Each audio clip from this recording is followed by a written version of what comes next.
still trying to get through the door, although the room's already crowded. But I'll keep shining over you all, and with your wings entwining, you better face the fall and keep trying again.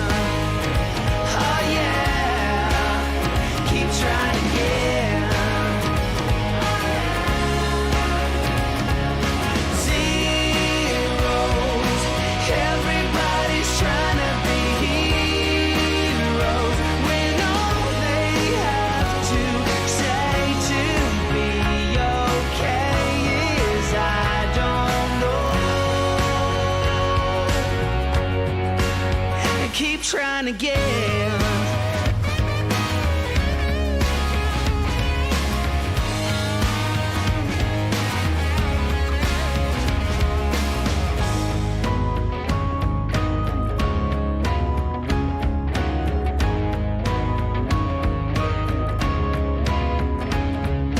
I'll keep shining over you all with your wings entwining. You better face the fall. Zero, everybody's trying to be heroes when all they have to say to be okay is I don't know. Are you okay? I'm not that sure.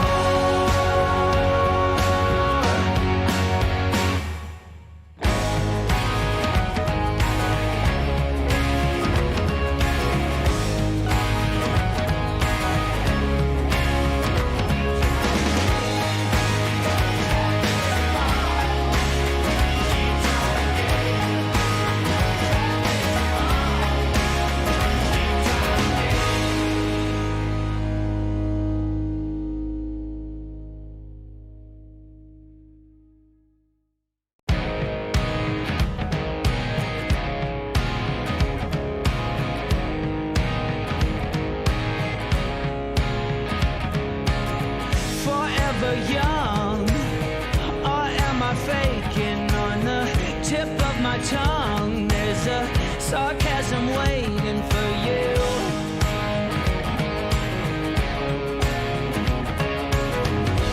I'm willing to trade my soul for a bit of your charm.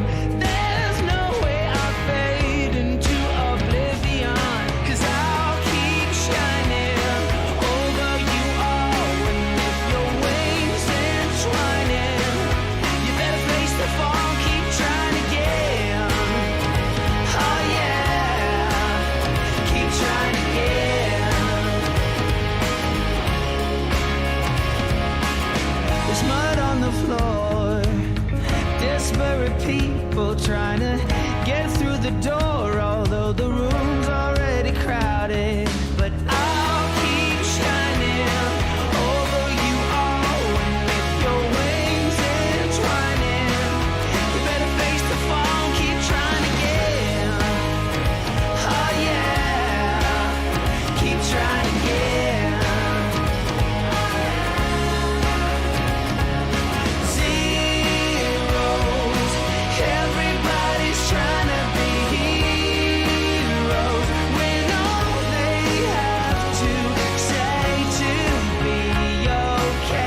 Hello and welcome to the Flatout Racing Network for the Ocean Network Express 200 here at Charlotte Motor Speedway. I'm joined in the booth by Alex. Alex, how are we doing this evening?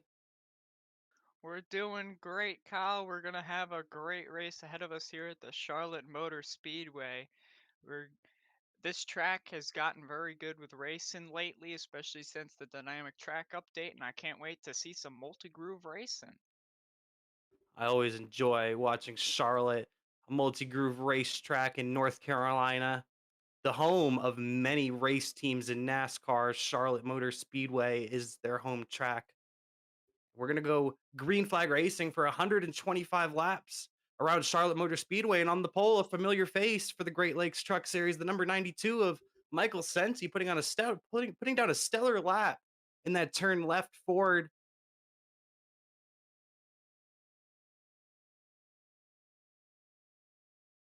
And in second place is going to be Hunter Madalinas. Following them on the grid, we got DJ Stagner in the number 64 and Drew Cox in the number 98, all really close qualifying times at the front of the field. In row number 3, we have Josh Cottle on the inside. On the outside, we have Hunter Brittle in the number 10 machine. Following them, we got the 27 of William Barbagelotta, known as Mr. Excitement here in the booth, and the 49 of Shane Neiswanger will line up side by side. In the next row, we have Lewis Woodall on the inside. On the outside, we have Elliot Henderson in the number 36 for 2511 Racing this week. Behind them, we got the 30 of Daniel Nanny and the 37 of Steve Mclean. Let's see if Steve Mclean can have a better race this time around. Row number 7 on the inside is Peter Accumano, and then the outside, the self-proclaimed Season 4 champion, Jake Miller.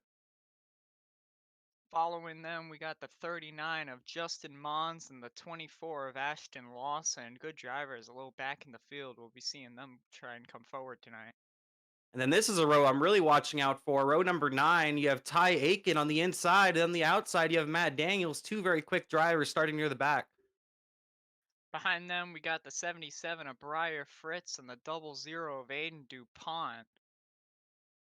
Row number 11 on the inside. You love to watch him race. Brandon Barkuski, seeing what strategy he might come up with to get to the front. And on the outside, our broadcast partner of Gavin Fitzgerald. Right behind them, we'll be seeing the 86 of Brandon White and the 28 of James Shiflett. Row 13 on the inside, you have Marshall Wilson. And on the outside, you have Gabriel Truesdale. Right behind them, the 27th and 28th will be the 87 of Kyle Hall and the 18 of Ty Smith. Rounding out your top 30 is Jacob Hayes and Eric Kepf on the outside. Right behind them will be the 76 of Anderson Bowen and the 41 of Matthew Dura. Quick in practice, but terrible in qualifying. He'll be really looking to gain some positions here in this race. The last two that put down qualifying laps is the number 3 of Jordan Gonzalez on the inside, and on the outside, you have Michael Levine. And our non-qualifiers start off with the 52 of Ross Brockman and the 38 of Corey Stevens. Then you have Aaron Duclos and Kyle Nogel. And finally, we got the 56 of Kevin Watler and the 61 of Chris White. The lights are out on the pace car as they're coming through turns 3 and 4. Michael Sensi in the number 92 is going to lead him down to the green flag. He's currently your points leader right now coming into this race. Your regular season points leader, the number 92 of Michael Sensi. Can he get the job done here at Charlotte Motor Speedway as the pace car is going to pull off? And we're going to do 125 laps around Charlotte Motor Speedway. And the green flag is out and Madalinas gets a little screwy on the restart. Still a decent getaway at the front of the field. Michael Sensi's going to pull away a good gap as they try and race side by side for second position. Hunter Madalinas wanted to come down there, but DJ Stagner was still in the position. He put his nose in there and said, "You're not coming down," as Drew Cox is going to push DJ Stagner down the straightaway. Or is he going to try and take it 3 wide? Oh, it's a little close there for the second position, but it looks like he'll just stay behind him for now as they continue to race side by side. Hard racing right now for the second spot. Stagner wants it from Madalinas here early. Madalinas still on his outside, but Stagner's going to clear him as they go past the line and fall into the third spot. single file deep through the field here. The first side-by-side racing we see is around Steve Mclean for the 12th position, looks like. Driver on the outside get a good run and pull to the inside of Steve Mclean now. Jake Miller is trying to find some positions here on the racetrack. Here comes Jake Miller in the number 4 machine. He's looking to get in front of the number 37, following the number 20 of Peter Akimano. Here they come, coming into turns 1 and 2. And here comes Justin Mons right behind him in the Gamer Advantage Chevrolet. We were both pointing out as we were going through the grid that this is the kind of area on the racetrack we were looking to see some of these drivers move forward through the field, and we see them making up some positions very early in this race. As again, Steve Mclean pulls to the inside of the 5 Jake Miller. Once again, they're side by side continuing this battle. As we looked over at on the broadcast, see the 10 battling with the 98 of Drew Cox for the 4th position. This is a great battle on the outside. He's going to try and pass him. And they're stacking up a little bit behind them. You see Niswanger and then the number 13, the 013 of Josh Cottle right behind them. 4 drivers right under a blanket as Hunter Brittle's really trying to complete this pass on Drew Cox on the outside in the Coors Chevrolet. And I think he's going to do it off 4 this time, and he does. 3 wide almost for 5th for a second. Niswanger thought better of it and stays behind the number 98 of Drew Cox. And here comes Elliot Henderson into the picture now. Man, this is the multi-groove race, and I talked about right at the beginning of the show, we were already seeing it this early in the race. We're lap 5, and we're already seeing guys pass each other around the outside. The only issue with that, however, is they've got to watch out for their tires, as running that high lane, you put a lot more wear on the tires, and could bite them later on in this run. That is a very good point, Alex. If you stay down low, there's a little bit less grip down there, but you're ultimately going to save your tires on the longer run. It really just depends on where you want to drive and if you want that long run or short run speed. Everyone's kind of lined up on the bottom right now, keeping a very small gap to the bottom line, most of these drivers. Yeah, well, the thing with running the bottom is that you see that painted blue and white line there at the bottom of the racetrack. That's referred to on the service here as the grip strip, and it seems to give just a ton of extra grip in the left side tires for these drivers as they go across them. But with the update to the track surface, makes the outside just as viable, but that grip strip just allows you to save tire without having to carry as much speed through the corner. A lot of drivers taking advantage of that as they're coming down the back stretch here at Charlotte Motor Speedway on lap number 7 of 125. So far, every lap has been led by that number 92 of Sensi, as the front of this field's kind of chilled out for now, as you see Lewis Woodall coming to the outside of Jake Miller. A big run off the corner. It looked like Jake Miller was going to pass Lewis Woodall there, as he's from 14th up to 10th now. He's already gained 4 positions since the start of the race. When we're only on lap 8, Jake Miller is on a mission to the front of the field, our self-proclaimed Season 4 champion. Jake Miller is a phenomenal race car driver, especially at racetracks like this. I think it really just fits him coming to a track like this. He's looking really strong early as he's beginning to drive through the field on the number 4 car. And now here he is approaching Daniel Nanny right now in the number 30, as you see the number 37 right now challenging Peter Akimano. That's Steve Mclean on the number 37 machine. Now they're battling once again for that 4th spot. On the inside, you see Josh Cottle and then Drew Cox right behind him in the number 98 machine, trying to make a pass on Hunter Brittle in the number 10. Hunter Brittle put up on the outside again. He's not getting as good of a run as he was earlier in the race when he went around Drew Cox, and it looks to be that he's already starting to burn some of his stuff up as the bottom is starting to come in more, because both Josh Cottle and Drew Cox are lined up on each other trying to push each other by the 10. Now they have Shane Niswanger now behind him as well in the number 49 machine. Niswanger is fighting to get himself into the playoffs. This is a good battle here, and you have Elliot Henderson, number 36, on the outside of this battle, and you're watching now Steve Mclean battling Peter Akimano right now through turns 3 and 4. That battle has been continuing on back there. Henderson's trying to make some spots up right now on the outside. He was taking it pretty easy, and now he's beginning to make some spots up. And here comes Jake Miller into the picture now as well with Daniel Nanny. Elliot Henderson, just like Jake Miller, is also up 4 positions up to the 6th position from 10th. He's been using that outside to get around a lot of cars, as he's already gotten by both 13 and the 98. Cottle got a bump. Sorry to interrupt you there, but Cottle got a bump from the number 98 of Drew Cox. Cottle got, oh, and Akimano blinks and spins in front of the field. Oh man. That Aflac styled car, he might need some insurance after that one. Yeah, that one's gonna hurt both him and anybody who hit him. That's not what you want to see this early on in the race. He was blinking. He was sorry, but he was blinking. But I don't think anybody got into him because of him blinking. I don't know if anybody necessarily got any heavy damage.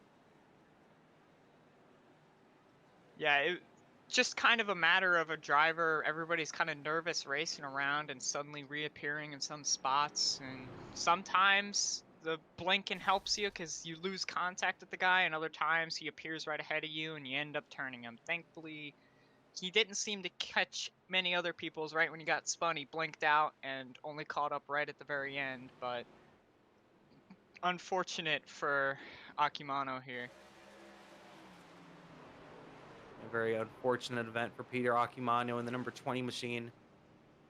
As you look at Matt Daniels in the number 25, him driving through the accident in the Walmart machine here at Charlotte. Here we are going to go back in time a little bit before the accident. Here you see Steve Mclean on his inside. These guys were battling it out for a couple laps there, back and forth. You see him blink out right there in the number 20 machine. You see him pop back up right there. And then he's gone again up until they get right near the start-finish line, I think is where he popped back up. Well, this might actually have been a whole lap before, it looks like, as he was gone for quite a while, it seems like, the number 20 machine. There he is.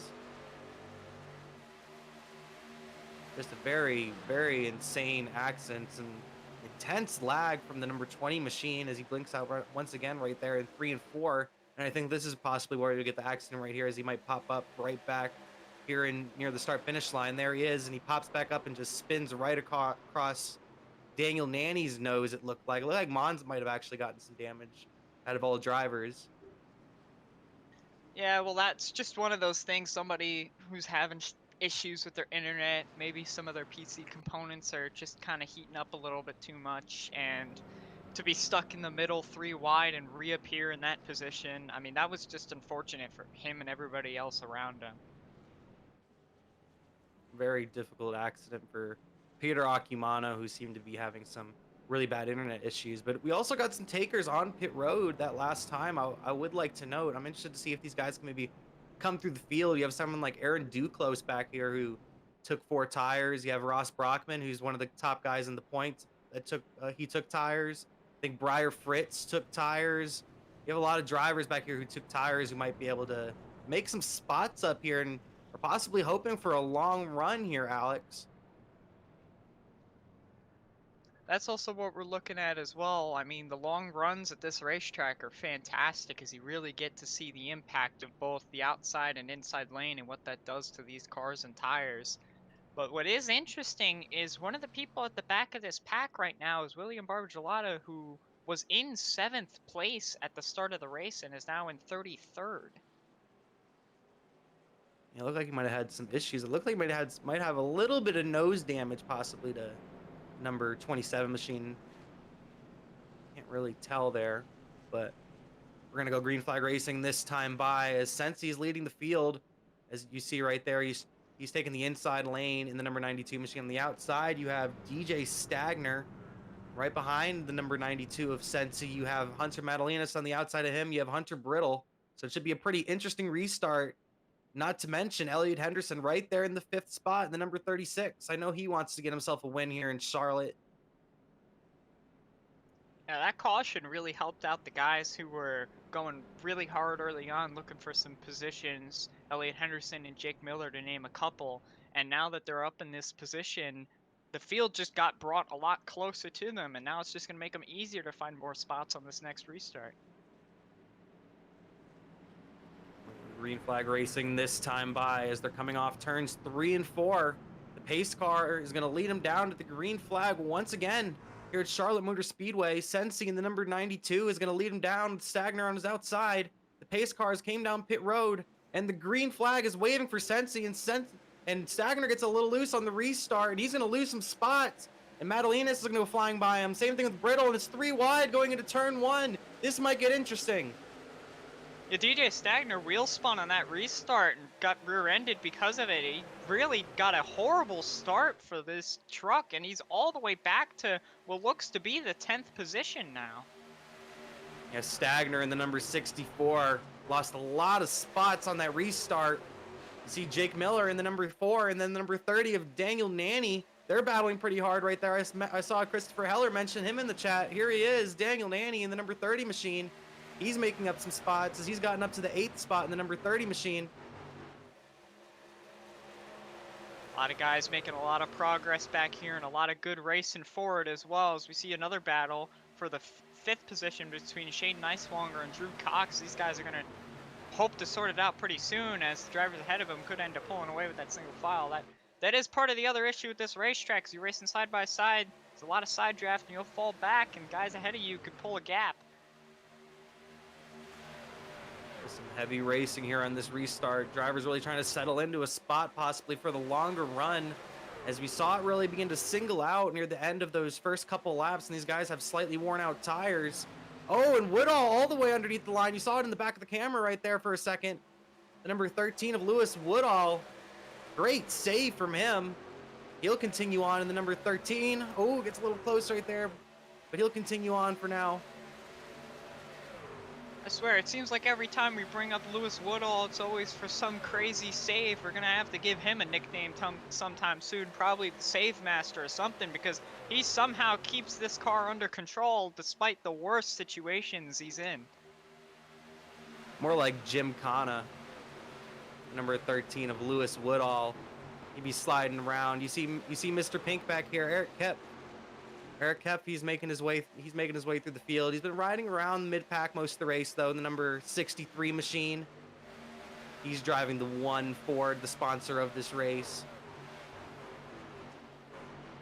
Well, I hate to stop your talk about Eric Kep, but Elliott Henderson's up to the 3rd position. He's been making a lot of progress from 5th to 3rd, and he's going to be looking to hunt down Hunter and try and pass him for the 2nd position and set his sights on Michael Sensi. He's been making a ton of progress since the beginning of the race, already up 7 positions from the 10th spot.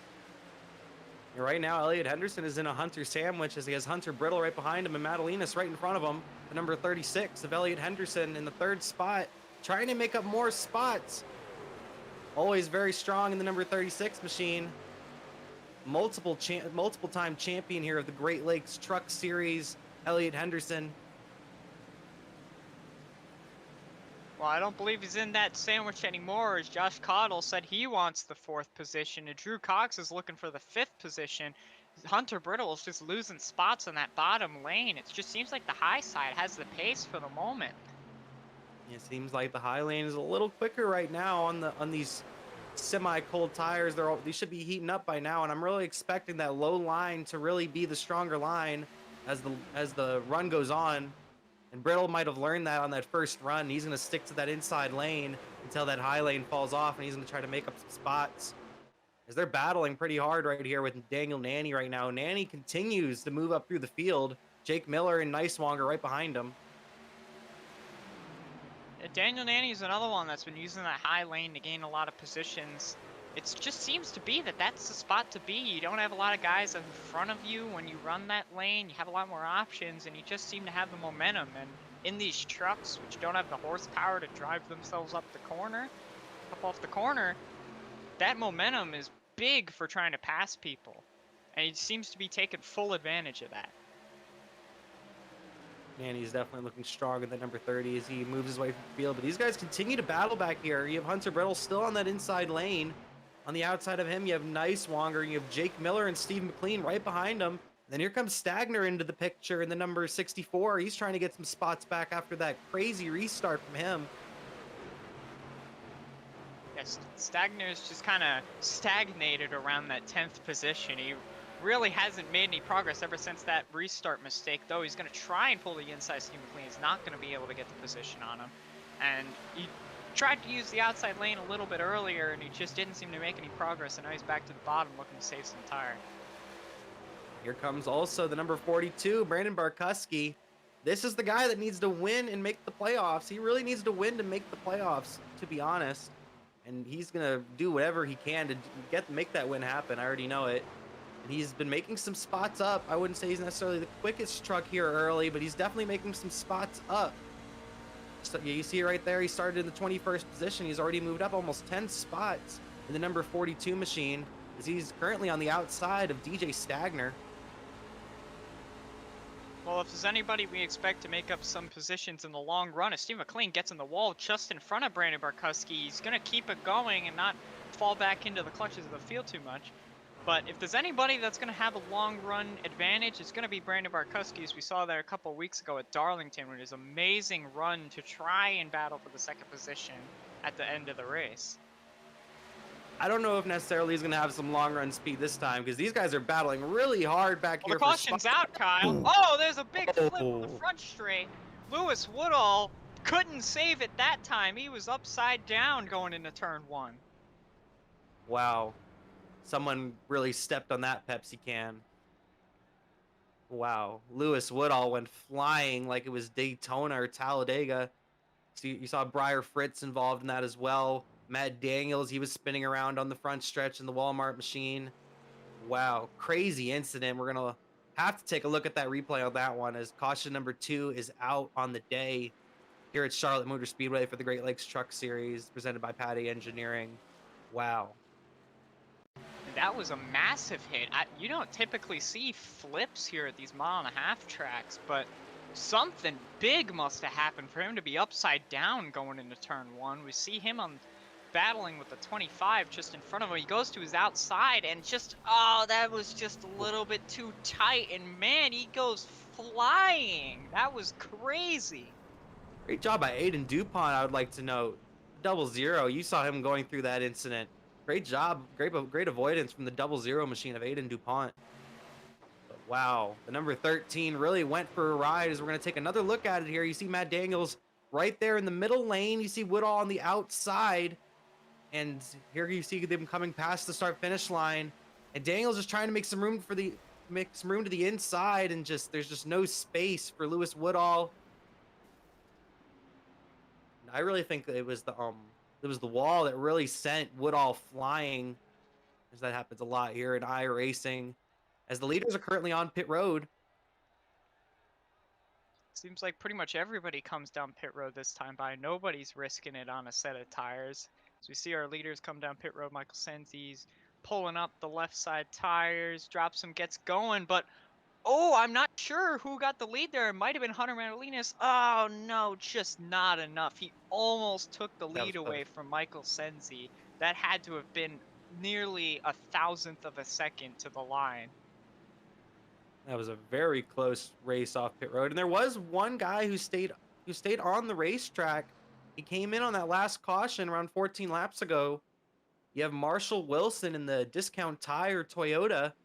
There he is right there in the number 85. He had stayed out on the racetrack. I'm not sure if it's to lead a lap and get a point, or possibly even take the restart as the race leader, as he might have been saving his tires for those first few laps that we were green flag racing there.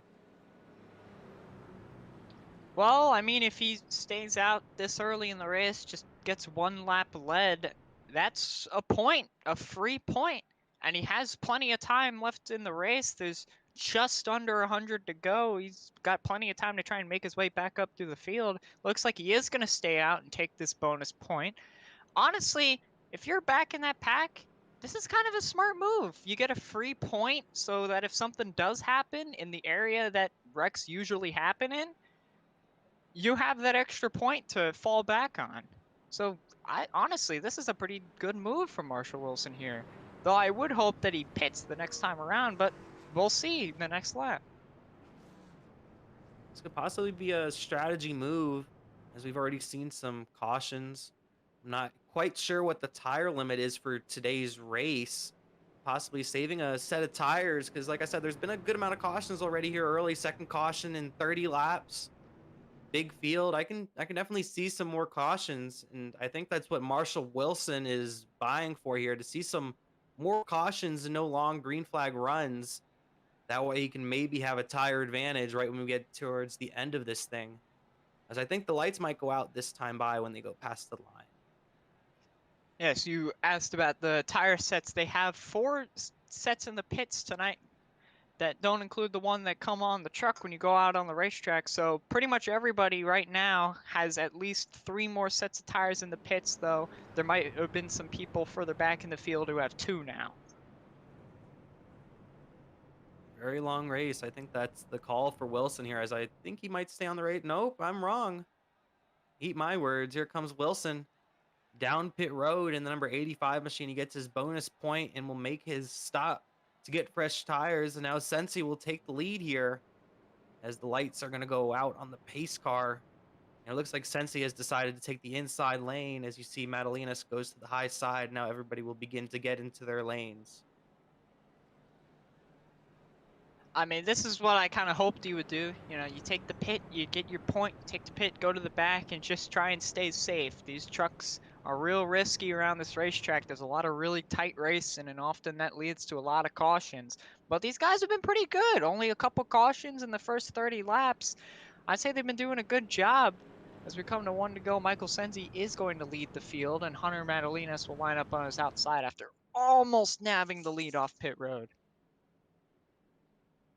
Yeah, that was definitely a fantastic race off pit road. I was with you, Alex. I really thought Madalinas might have gotten him off pit road, but it was very close. Since he has the race lead, he's led the whole thing so far, except for that one lap that Marshall Wilson had just led in the number 85 machine. Michael Sensi, your pole sitter and your points leader in the regular season battle right now. The number 92 machine on the inside. Madalinas will restart on the outside, and then right behind him is Josh Cottle. In the 3rd spot, he has a little bumper damage. I was going to mention that right before we got that caution. I'm not sure where he got that bumper damage from.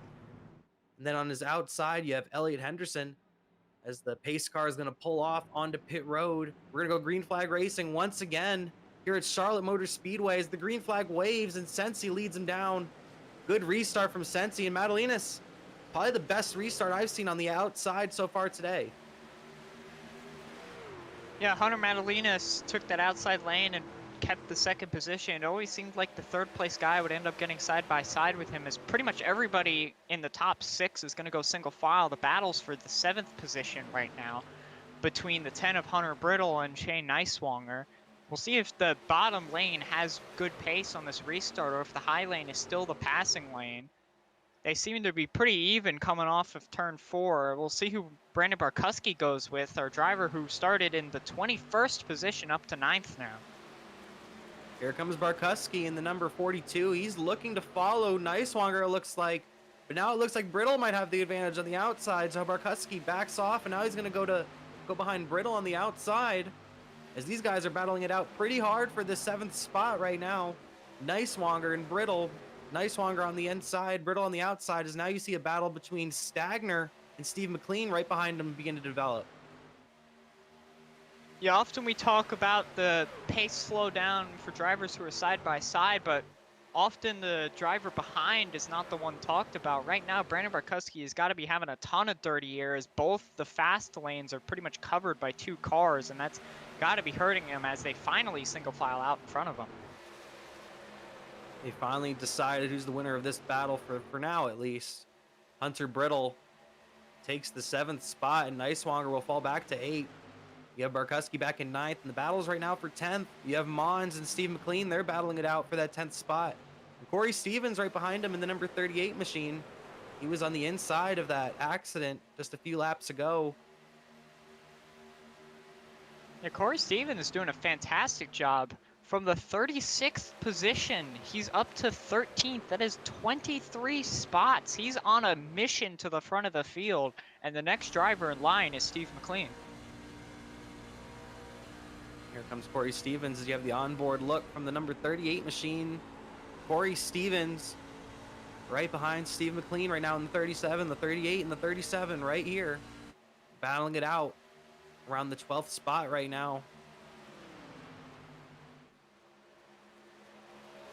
Yeah, we're just getting a bunch of single file racing. As I say that, and immediately Hunter Brittle goes to the outside of Drew Cox. He's going to try and get that passing lane to try and get around him. He doesn't seem to get enough of a run to pull to his outside, and once again we'll file in behind him. But he's going to keep trying that outside lane, as it looks like he's just about going to get to his quarter panel.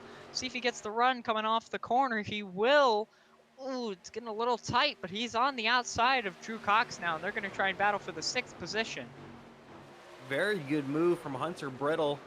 Able to get to the quarter panel of Drew Cox, and Drew Cox wasn't able to get up near the wall coming off turn 2, which gave Brittle a good run off the corner. Now he's going to maybe try to clear him coming off 2 this time by on the outside. You see Brittle on the outside, Cox on the inside. Who does Nicewanger follow this time in the number 49 machine? Looks like Nicewanger's going to go with Hunter Brittle on the outside. He's going to try and clear him going into turn 3. It's just not enough yet, but he gets a good enough run on the outside. He's going to clear him in the center of 3 and 4, and now Nicewanger's on the outside of Drew Cox. Shane Nicewanger and Drew Cox battling it hard right now for this spot. Brandon Barkuski has been watching a lot of battles, maybe waiting for some of these guys' tires to fall off. And right when I say that, caution's out. We have another caution out on the speedway here at Charlotte Motor Speedway. I think Gabriel Truesdale was involved in that. Michael Levine was involved. Hey, we heard the 60 Gabriel Truesdale over the radio key up just before the caution came out saying, "My fault." So we're going to have to go back to him and see what had happened to bring out the caution. You see a decent amount of damage to the number 60 machine right there, and you see it for a quick second right there. We're gonna go back a lap right here. You see Gabriel Truesdale and the number 60 machine right here on the outside of number 18 of Ty Smith. Ty Smith making a move to the inside right here, and we're around a half a lap away from the incident between him and Michael Levine, as it looked like the incident came right before we got to the start-finish line. You see Gabriel Truesdale on the outside in that red number 60 machine. Levine on the inside. It looked like Truesdale was struggling right there coming off the corner. They're both just going for the same spot as Truesdale was trying to keep some space off the wall and just wasn't expecting Levine to come up. But that's the natural line for Levine. Yeah, I mean, he took blame over the radio, and frankly, yeah, looking at it, it does seem like he could have been a bit higher coming off turn 4. He seemed like he was a little bit too low and didn't give him enough space on the exit and ended up causing this. But what's done is done, and both of their races seem to still be A-okay.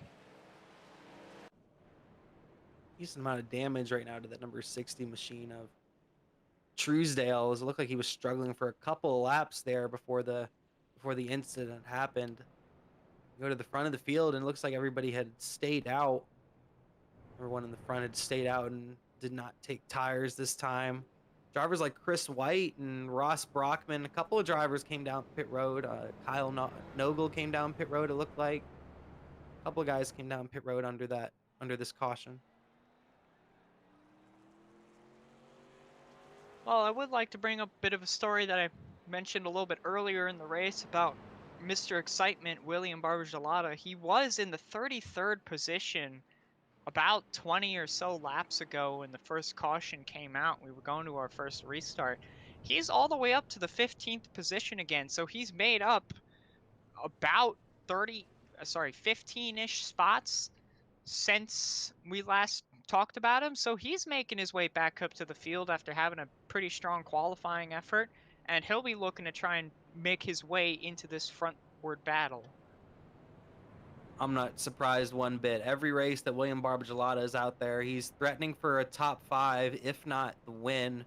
And I can almost guarantee a top 10 out of him anywhere we go. He's a very strong race car driver, and that number 27.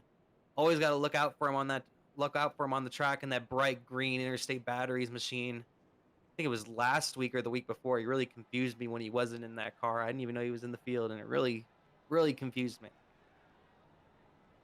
Some drivers just have an iconic color or paint scheme, and for our driver, Mr. Excitement, that's that green Interstate Batteries truck, and we look for it every week because he has the nickname for a reason, and let's just ignore the fact it's because Kyle couldn't pronounce it the first time he tried to read it.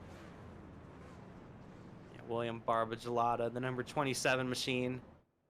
Right behind him, though, you see Gavin Fitzgerald. He's been able to keep his nose clean for the whole race so far, so that's good for him. You see Eric Kep back there in the number 63. You see Brandon White back there. Jacob Hayes. A lot of these guys, I think, are just trying to keep their trucks clean for now and trying to make it to the finish here.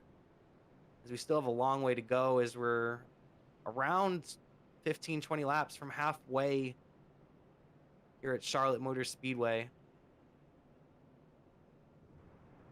Yeah, you talk about Eric Keff. He is one of those drivers that I feel like really looks for that longer run, and we haven't had that tonight so far. It's been a lot of pretty short stints, not burst restarts, but pretty short stints. And I wouldn't say that's Eric Kep's strong suit as a race car driver, as he likes to really take care of the race car and be there when it counts.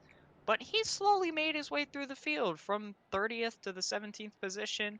If we get a long run here, expect him to be closer to the top 10 than he is right now.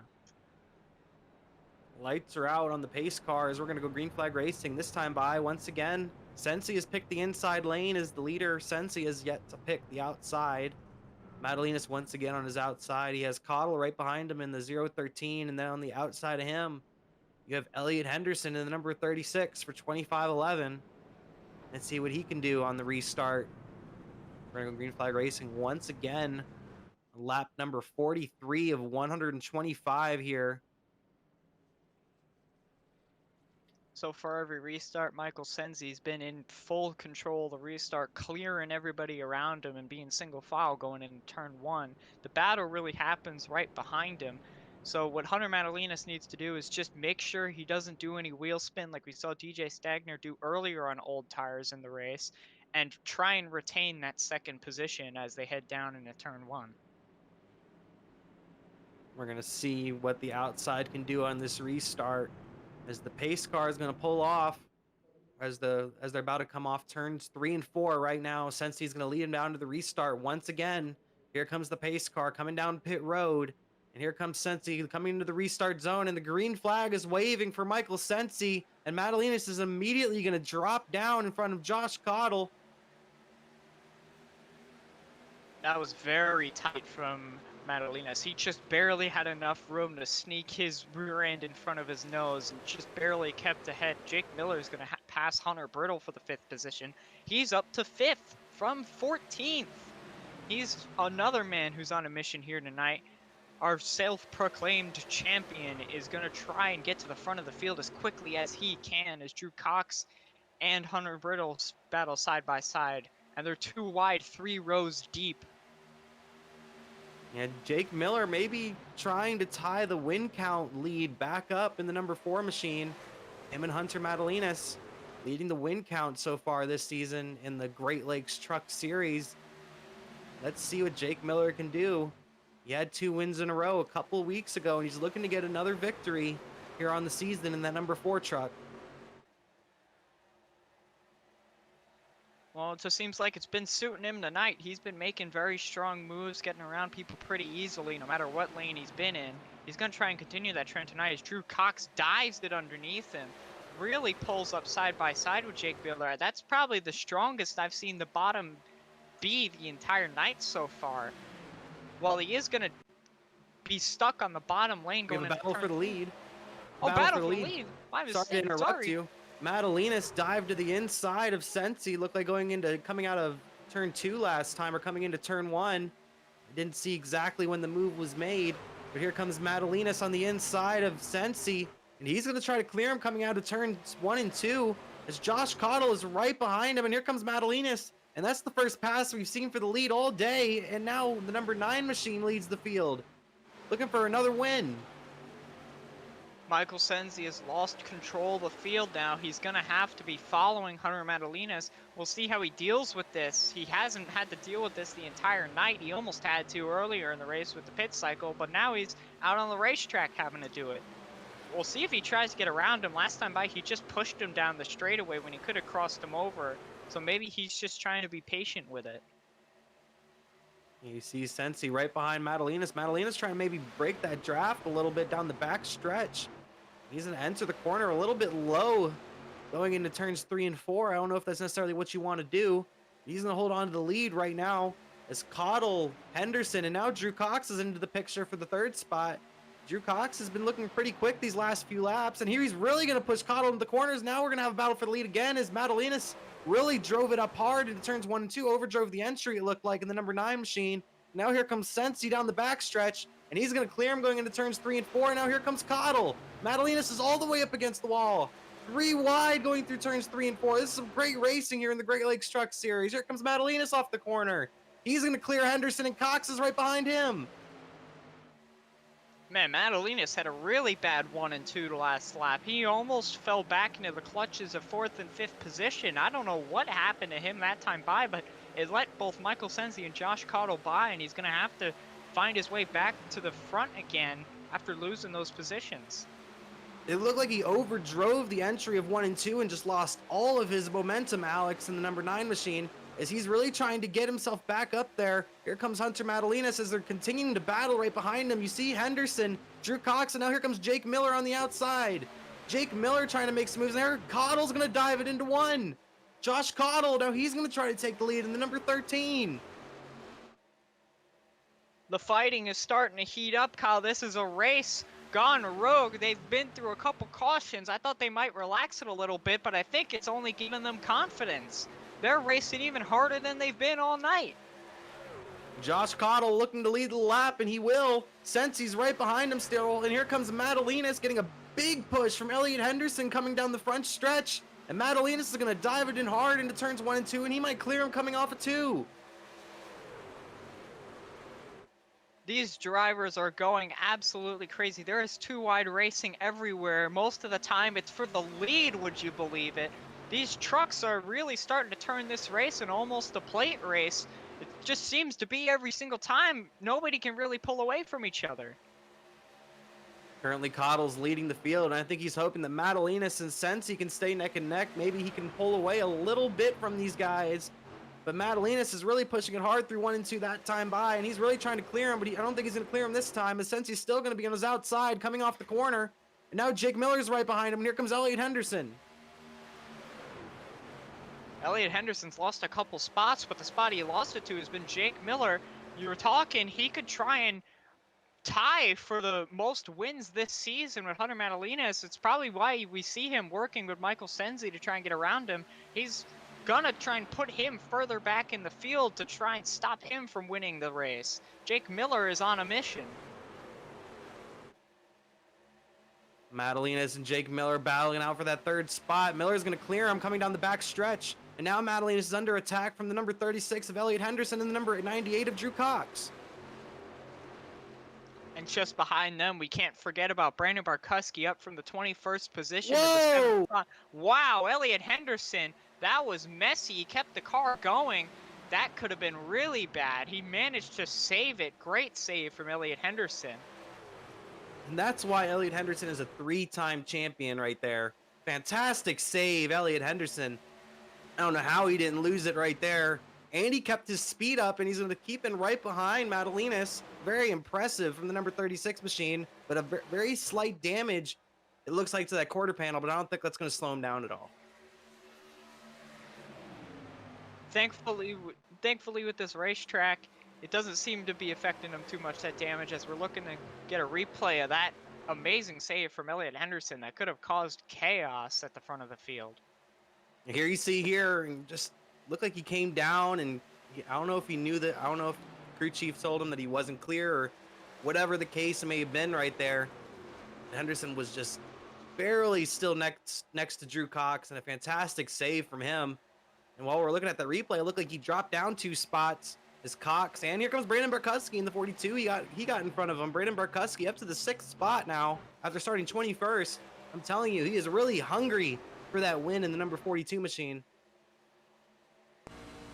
I mean, we heard it at Darlington. He said he was confident that he could win a race. Could this be the night that we see Brandon Barkuski win a race? He's been arguably one of the best drives of the race so far. Again, from 21st position, I can't understate how hard it is to drive from the mid-pack, where it's the hornet's nest back there, to try and get your way to the front. Definitely a very impressive run from Barkuski as he's looking to continue making his way through the field. There's a little bit of battling going on right behind him. See Justin Mons in the number 39 machine right underneath the number 10 of Hunter Brittle. DJ Stagner's back there. Elliot Henderson, he's beginning to fall back a little bit. I'm wondering if maybe he scorched his tires a little bit with that save as he continues to fall back, or maybe he's saving his tires in the number 36 machine. DJ Stagner's right there, Steve McLean. Here comes Ty Aiken in the number 71 machine as well, as we're watching this heavy battling in the back right now with Corey Stevens, Nicewanger, Eric Kep, a lot of other drivers back here. Man, what happened to Shane Nicewanger? He's way back in the field now. When he was battling up towards the top 5, he's all the way down to the 15th position. Shane Nicewanger is dropped the anchor and he's fallen backwards pretty quick. Number 49, Shane Nicewanger, has been one of the strongest guys all night, but he's fallen a little farther back, and now he's back here with Eric Kep. You have Ashton Lawson back here, Corey Stevens, Daniel Nanny. They're all battling it out pretty hard right now around the 15th spot, looking to maybe move their ways through the field. Yeah, Daniel Nanny as well. You just made me notice that. Daniel Nanny, another one who was battling up at the front of the field, back in the mid-pack again. I'm not sure what happened to these two drivers, but they're struggling. I mean, Daniel Nanny even has a bit of right rear damage as well, as we see a battle further up in the field between Elliott Henderson and Hunter Brittle. Elliott Henderson's just been falling off ever since that save. He just doesn't seem to have the pace that he did earlier in the run. Like I said, that was a pretty gnarly save from the number 36 machine. So I'm really wondering if maybe he had scorched his tires just a little bit coming through the tri-oval right there. I mean, the quad oval right there. A fantastic save from the 36, but it seems to definitely be costing him some time as he's losing spots.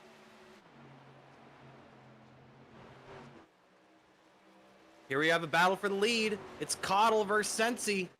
The number 92 of Sensi's on the inside of Josh Cottle. Once again, these guys are battling it out for the lead. Sensi wants the lead back. He's led most of this race so far.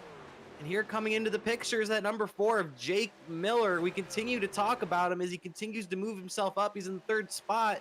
He's going to begin to threaten these guys very soon, I'm thinking.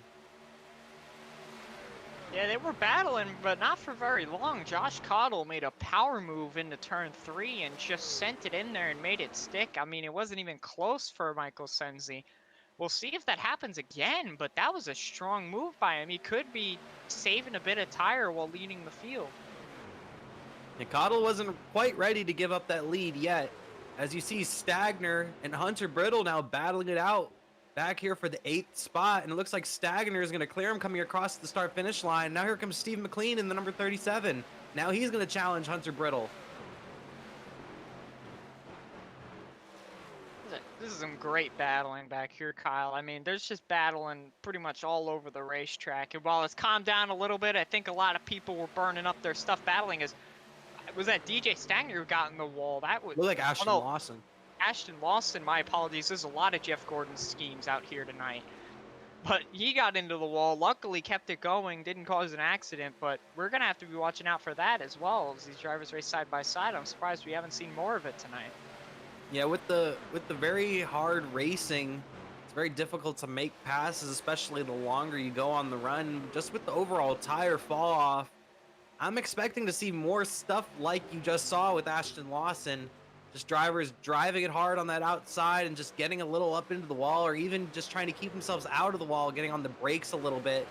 As you see, Elliot Henderson continues to fall back, as now it looks like Gavin Fitzgerald is getting past him now in the number 14 machine.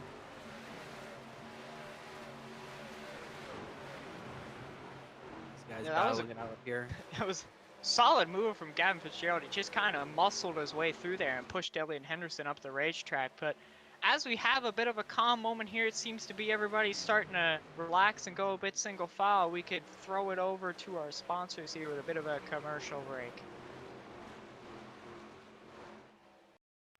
Welcome, race fans. This is Paul Page, the voice of IndyCars. And today we're excited to present another IndyCar event brought to you by the Dark Horse IndyCar Series. From the Unzers to Mears, Foyt, and Andretti, now it's Corley, Peterson, Davies, Gardner, and Team. You can expect high speeds, incredible wheel-to-wheel action, and intense drama that you could only get in an IndyCar. So sit back and enjoy your favorite drivers from all over the world take the track. Dark Horse IndyCar drivers, start your engine.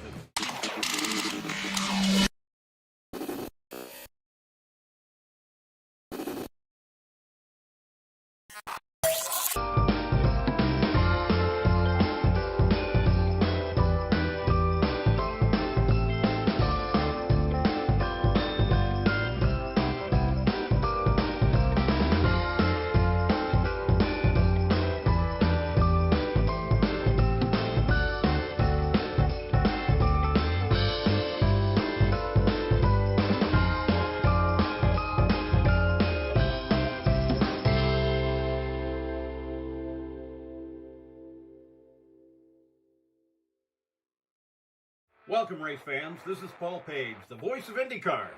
And today we're excited to present another IndyCar event brought to you by the Dark Horse IndyCar Series. From the Unzers to Mears, Foyt, and Andretti, now it's Corley, Peterson, Davies, Gardner, and T. You can expect high speeds, incredible wheel-to-wheel action, and intense drama that you could only get in an IndyCar. So sit back and enjoy your favorite drivers from all over the world take the track. Dark Horse IndyCar drivers, start your engine.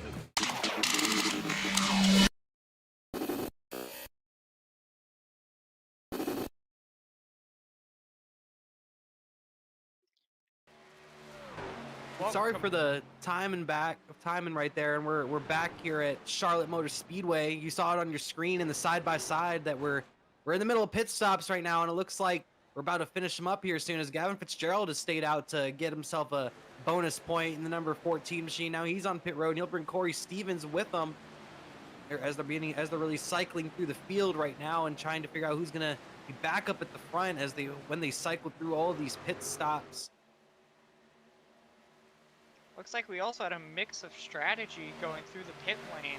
Our leader, Hunter Madalinas, has fallen back a ton of spots off of everybody who pit. It seems like a lot of guys, Brandon Barkuski, Elliot Henderson, Jake Miller, could have possibly taken 2 tires on the last stop. I will quickly check on the pit times to get you that information. We got look like Josh Cottle might have lost some time as well. I'm not sure. It looked like Josh Cottle had lost a lot of time. The number 13 machine. It looked like he maybe getting some repairs down pit road. Oh, and caution! Oh man, this is huge! Just a caution out on the speedway.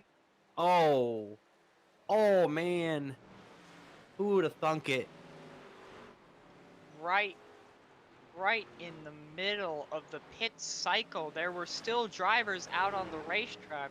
Ross Brockman, Kyle Nogel, and Chris White were still out on the racetrack when the caution came out. So right now, they are our leaders, and they trapped 13th position back down a lap. Looking around the racetrack, looked like it might have been a very quick incident. I'm really trying to find where the incident had occurred for that caution flag we just had. But this is huge. This is a huge caution flag. This really changes up the whole race and the whole thought of it. This is just insane. Wow. Oh, it looks like I'm on my own replay. I'm seeing the number 85 of Marshall Wilson on lap 71. Just got turned going down through the tri-oval. Marshall Wilson in the number 85 machine. We talked about him earlier, getting that lead lap after staying out. There you see him on pit road right there in the number 85 machine.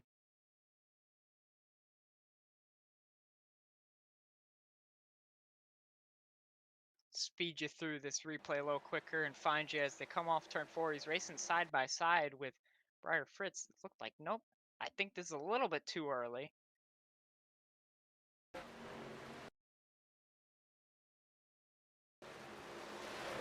Yes, I believe this should be it coming off of turn 4 as they go down the front straightaway. They were racing side by side. They come through the tri-oval. We see the driver behind him. Kind of pinches it low and right through the turn of the tri-oval. You just get the left reared going down into turn 1, and that's going to bring out our caution on lap 71. Yeah, it looked like it was the number 3 of Jordan Gonzalez who was to his inside. And it just looked like to me that Gonzalez put his nose in there and Wilson just wasn't ready. It looked like it might have even been a little bit of net code right there as Gonzalez tried to avoid him and go through the grass a little bit, but it just wasn't enough. Bum, bum, bum. New race leader out there on the racetrack. Who would have thought it? But Brandon Barkuski, the number 42, I've mentioned it multiple times. He's going to do what he needs to do to win. And he was an early pitter, and now he's the race leader. He always just figures out some sort of strategy to give him the track position that he needs. Yeah, I mean, he's looking to win this race. He said so himself. The only way he's making it in the playoffs is winning a race, and this definitely helps restarting first just after a pit cycle. I mean, You really can't get any better than that. A great job from Brandon Barkuski as he now leads the field. And Henderson's back up to second now. He was really dropping hard. I think he really needed that caution flag to get some fresh tires, get some fresh rubber on that number 36 machine. And now he's back into the second spot, and Jake Miller is in the third spot. Miller has very slightly fresher tires, though, so I'm interested to see if maybe he can drive around these guys. Well, that's the only downside of this caution coming out is typically you short pit so that you get the time advantage early before they come down pit lane. But now that they're bunched up, pretty much every person that pit after Barkuski is going to have better tires, and to some even much better tires than him. I'm interested to see if maybe they might extend this caution a lap or not. I'm not sure because we have a lot of wave around cars here. A lot of drivers staying out to get the wave around as they were stuck a lap or even multiple laps down because of this caution flag. So now they're trying to get their laps back. Man, that caution could not have come out more perfectly to those three drivers that had not pit yet. Ross Brockman currently sits in the 9th position, Kyle Nogel in the 11th position, and Chris White in the 13th position. All three of those drivers were still out on the racetrack at the time of caution, and they gained significant positions. I mean, they were back towards the 30s in position. They were nowhere near the front of the field, and now a lot of them are inside the top 15. Yeah, very smart move from these guys, able to get themselves some track position. Something like Ross Brockman, he's kind of lived off that throughout parts of the season. Tracks where he's not been as strong, he has an Eric Kepf sort of IQ, and he figures out some sort of strategy to get himself up there in the top 10. And he's usually able to keep his truck clean. So great job from him, Ross Brockman in the number 52 Rowdy Energy machine. I think we're gonna go green flag this time by actually. The lights are. These are some long cautions here at the Charlotte Motor Speedway. We got to get all these wave cars back around to the back of the field. But Looks like we are looking to see that. It seems like the lights are out on the pace car, so Brandon Barkuski's taking the high side as they go through 3 and 4. That's an interesting choice. Pretty much every leader's taking the bottom to get the bottom line into turn 1, but he's going to take the outside lane. So we'll see how this works out for him, and Elliott Henderson could capitalize if this goes wrong. Green flag racing as Barkuski's going to lead him down to the green flag on the high side. And I think the real strategy there was not have Jake Miller behind him. I think that was the big strategy. He wants that little buffer, and that's what Henderson's now going to be. The number 36 machine is going to be that little bit of a buffer between him and Jake Miller. Jake Miller now to the outside. Yeah, not for long as Jake Miller takes it to the outside of Elliott Henderson. He's looking for these positions. Barkuski took a bit of a wide entry into the corner.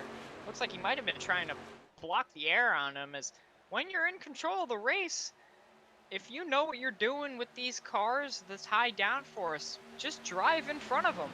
That dirty air is going to make them real tight and make it hard to turn as Jake Miller takes the second position away from Elliott Henderson and sets his sight on Barkuski. And Jake Miller has the freshest tires out of this bunch. He took his tires 2 laps later, and now he's going to dive it in low on Barkuski and look for the race lead. Here comes Jake Miller looking to take the race lead and possibly get his 3rd win of the season. Jake Miller, as we have around almost 45 laps to go. And Barkuski right behind him. Miller kind of set a little bit of a block coming through the quad oval right there. And Barkuski, now he's going to be on the high side of his teammate in the number 36 of Elliott Henderson.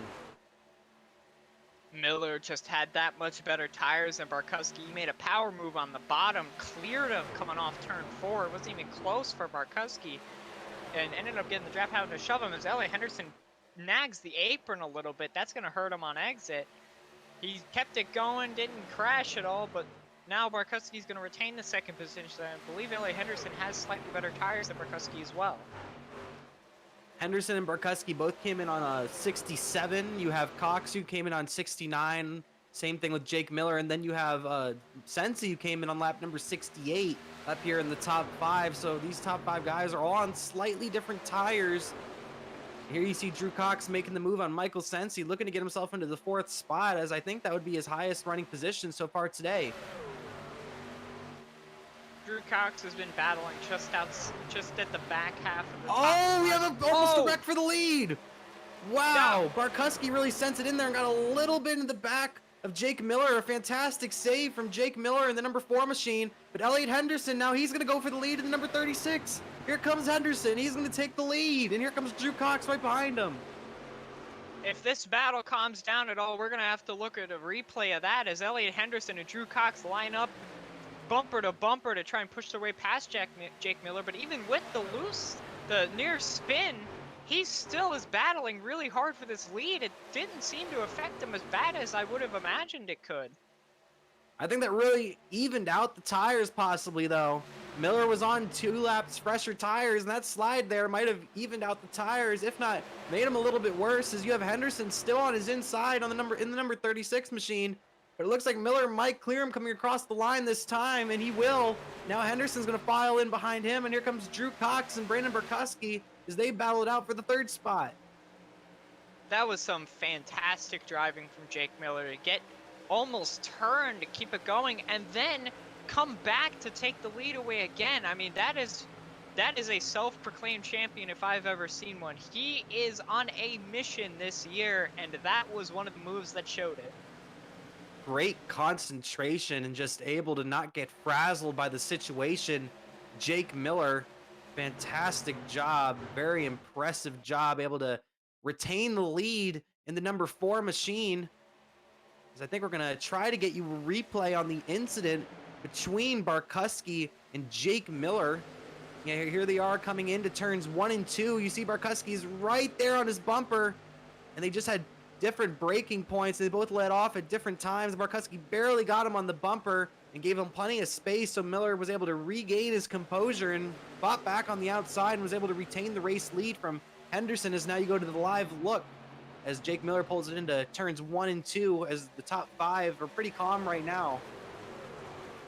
And we're looking at the live look, Brandon Barkuski's losing a lot of spots. I mean, he's all the way down to the 6th position now behind Hunter Madalinas.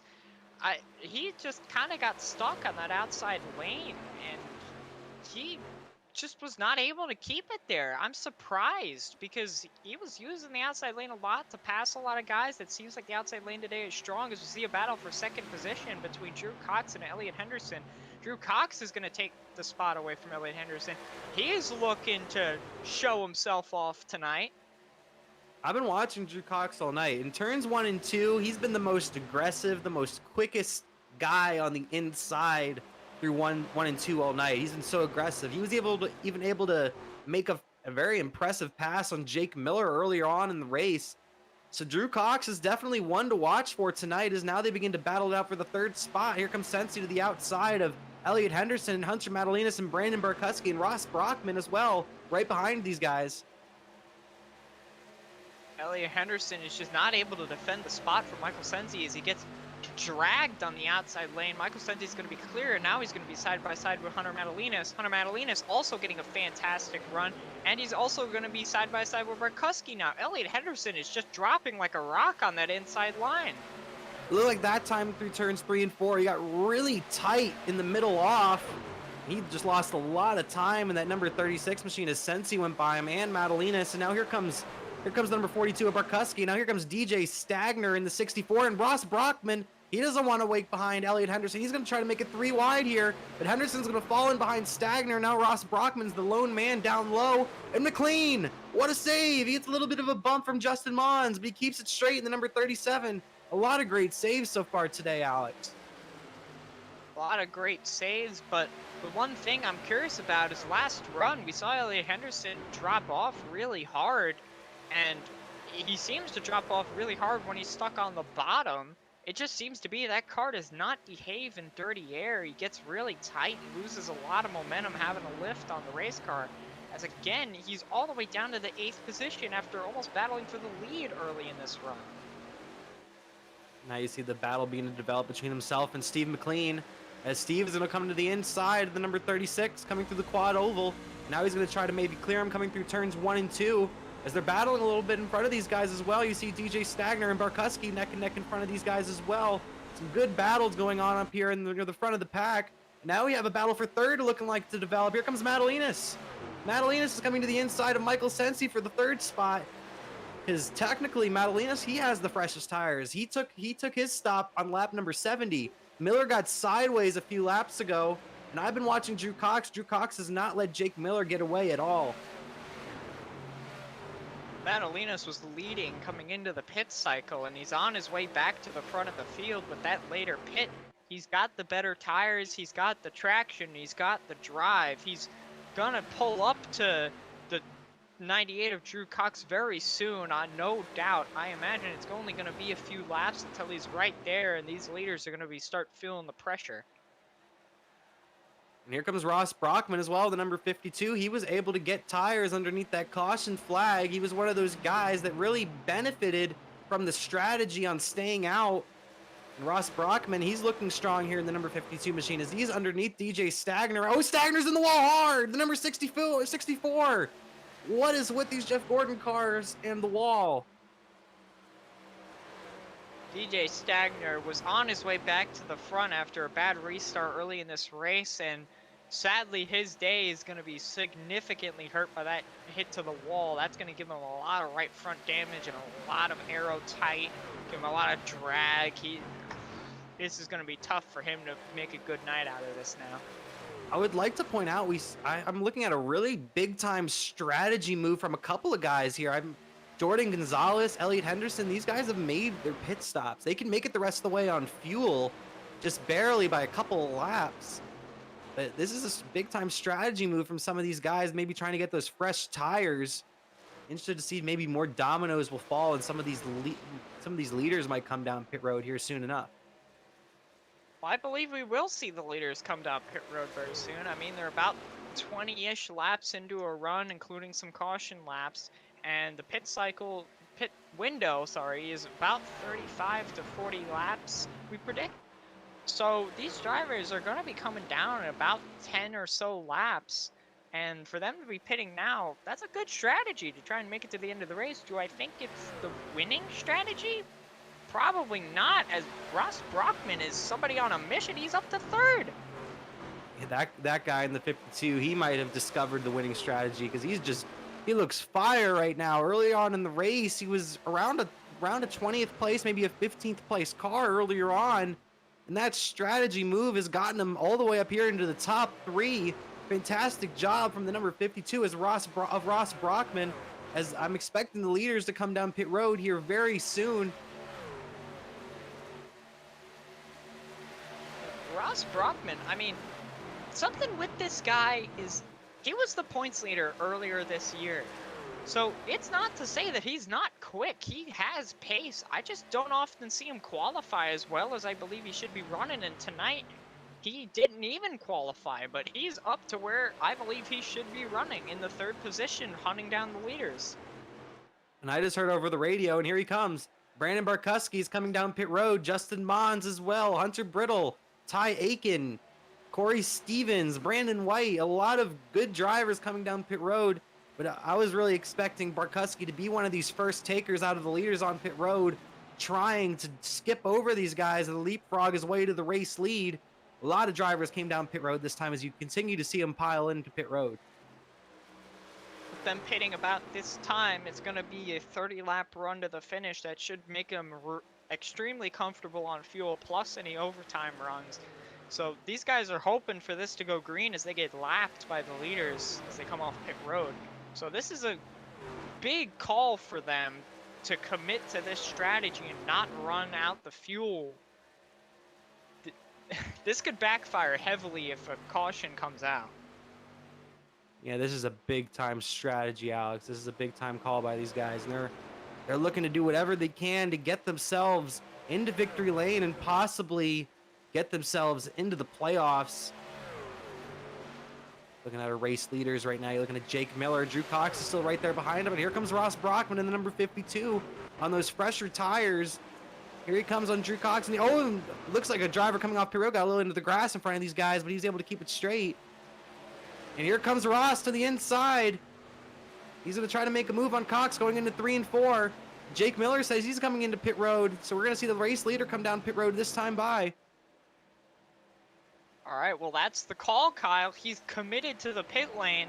He still could have probably gone another 5 or so laps on a fuel run, but somebody who isn't going to pit anytime soon is Ross Brockman, as we can't forget he was the one who capitalized on the caution coming out during the pit cycle, so he didn't even have a heat cycle on his tires coming onto this run.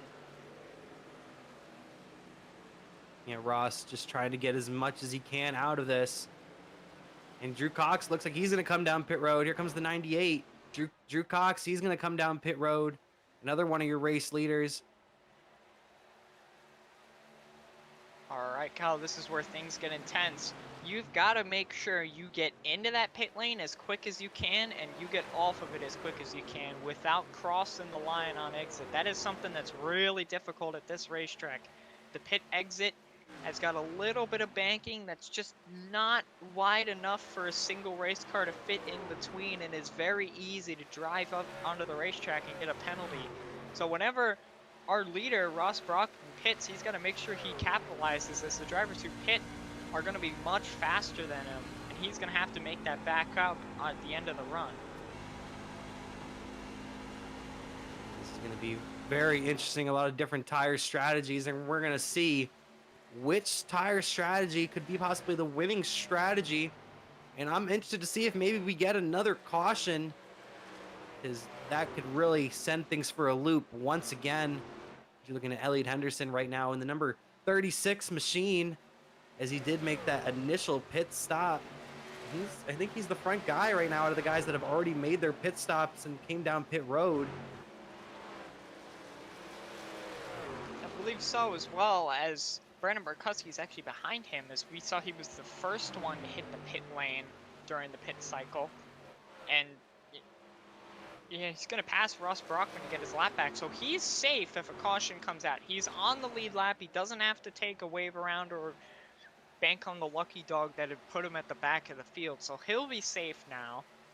And we're just waiting to see when Ross Brockman pits. He pit lap 73 or 74, so he's about 30 laps into his run and has at maximum another 10 laps left, so he could stretch this out and hope for a caution, which could trap from 10th place back a lap down, which would be catastrophic for those drivers.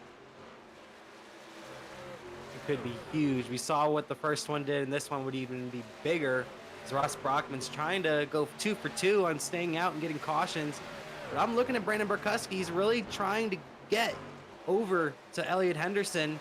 Jake Miller is not too far behind him, so he has to really hustle and try to get past Elliott as quick as he can, because here comes Jake Miller, the number 4 machine. Jake Miller has 3 laps fresher tires. Oh, what a move. Wow. Was not expecting him to make the move on Ross Brockman right there, but that's what I'm talking about. He needs to make moves. He needs to get past these lap cars and the cars that have not pit yet, like Ross Brockman, as quick as possible, because Jake Miller is coming in that number 4 machine. You see him right behind this little gaggle of cars. Ross Brockman just seems to be struggling a lot on this set of tires now that these newer tires are coming around him. He's getting tight, he's washing up the racetrack, he's having guys just drive in and out and around him, and that's not the ideal strategy when you're trying to stay out for this long run. If this goes green, he's going to be punished severely for staying out, as all these drivers are making him lose tenths to upwards of a second a lap because of it. Very huge. But at the same time, Alex, if he maybe makes that late pit stop, and then if he's still on the lead lap and we get a quick caution, he's the guy in the catbird seat at that point. Everyone else is going to pit, and he's going to have pretty much fresh tires and track position. As you're looking once again, oh, it looks like there's a driver in the wall lap car. Number 42, Brandon Barkuski, is continuing to munch into that race lead of Elliott Henderson. Well, not technically the race lead, but the race lead out of the guys that have made their final pit stop. He's really eating into that lead. But here comes Jake Miller. You see him right there, the number 4 machine. He's right behind Ty Aiken right now, looking to make a move on him and get himself up to Brandon Barkuski and Elliott Henderson, as we're going to probably have a battle here for these last couple of laps for the win. Right now, the person in the best position to win this race, if it goes green, I believe is Jake Miller, because he was one of the later pitters. He's kind of splitting the stage about in half, and the two drivers ahead of him, he's catching pretty quickly. So we expect him to be the leader once all the pit cycle comes through, and the only other person to really contend for that would be Ross Brockman if he has good enough pace and a good enough pit cycle. I'm still really looking at Brandon Barkuski. If Barkuski can maybe get in front of Henderson before Miller gets in front of him, but I don't know if that's going to happen. He can really use Henderson as a buffer because they are teammates, and Barkuski needs the win, and Henderson's not completing. Oh, here we go. We have the Chastain.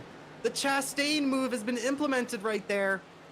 Henderson stays in front of Jake Miller. It costs Miller a little bit of time, but not much at all, as Miller's still right there, and he's going to try to get underneath Brandon Barkuski and take the lead out of the drivers that have not pitted yet. I mean, out of the drivers that have already pitted. Jake Miller is going to try and take control of the long run race. Pretty much everybody in front of him by this point, they're going to lose so much time because of them pitting so late that I'm not sure if they could make it up if this stays green. I mean, we're only 15 laps to go. I don't think that's enough to make it up on a new set of tires, so they're pretty much gambling on the caution by this point. Barkuski's not going to give up. He's right on Miller's bumper coming into 3 and 4. Like I said, he needs to win to make the playoffs. And he can see that win just slowly slipping away from him right now as Jake Miller begins to drive away in the number 4 machine.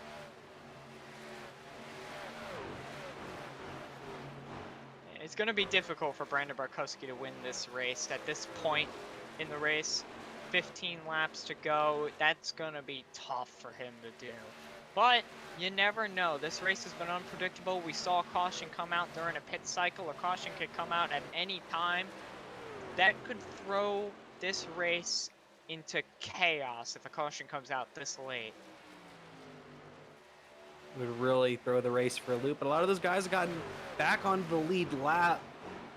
A lot of those drivers have gotten their laps back. I've driven back past Ross Brockman, as Ross Brockman's a lot slower than a lot of these guys because he has yet to pit. He's around a second slower than Jake Miller, just to put it in reference right now. Well, we only have one more driver. As we see Ross Brockman key up over the radio, he says he's pitting this time by. So this will be the race for the win if he even has enough time to try and get it. He has a great pit entry, it looks like. Let's hope he doesn't speed. It looks like he got on the pit road with great pace. Isn't going to slide the tires, lock it up. He's got an early pit because of his low qualifying position. Gets into the pit lane nice and clean. But we're looking, Jake Miller, he's going through turns 3 and 4. He's easily going to pass Ross Brockman. It's not even going to be close for him. Now the question is going to be, he's got tires that are about 20 laps newer.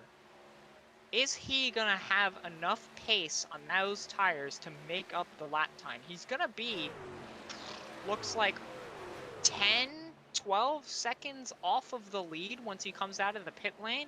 I mean, that is going to be super difficult to make up.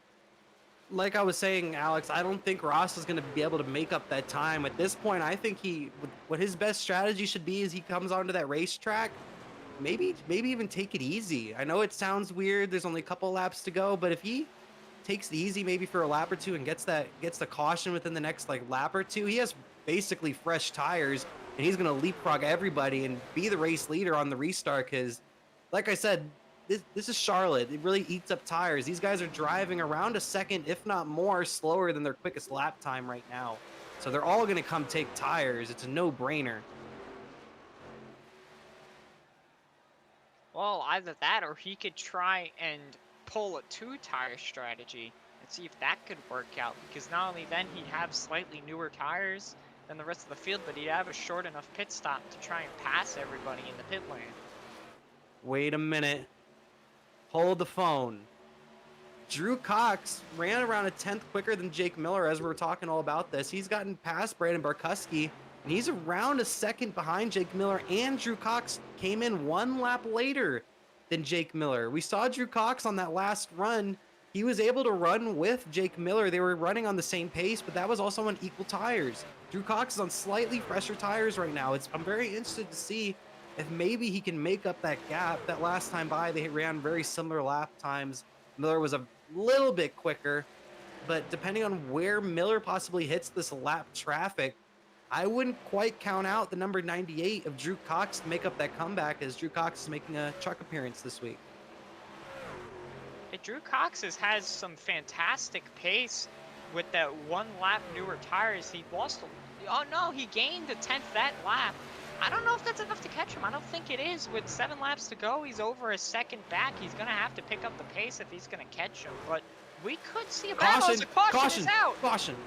Spin on the back straight. It was Kyle Nogel. Looked like it was actually Jacob Hayes who spun around. He got off the racetrack very quickly. It looked like the Kyle Nogel and Jacob Hayes got together off the corner, and Hayes had spun it around. Jacob Hayes. Oh man.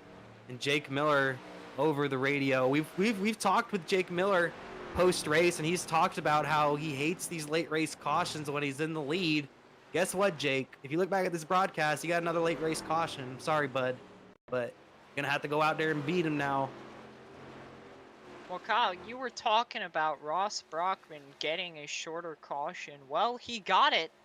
This is his short caution. He only pit a few laps ago, about 5 laps ago.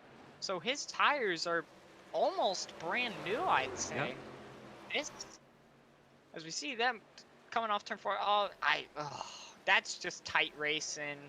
Tires and 30 air.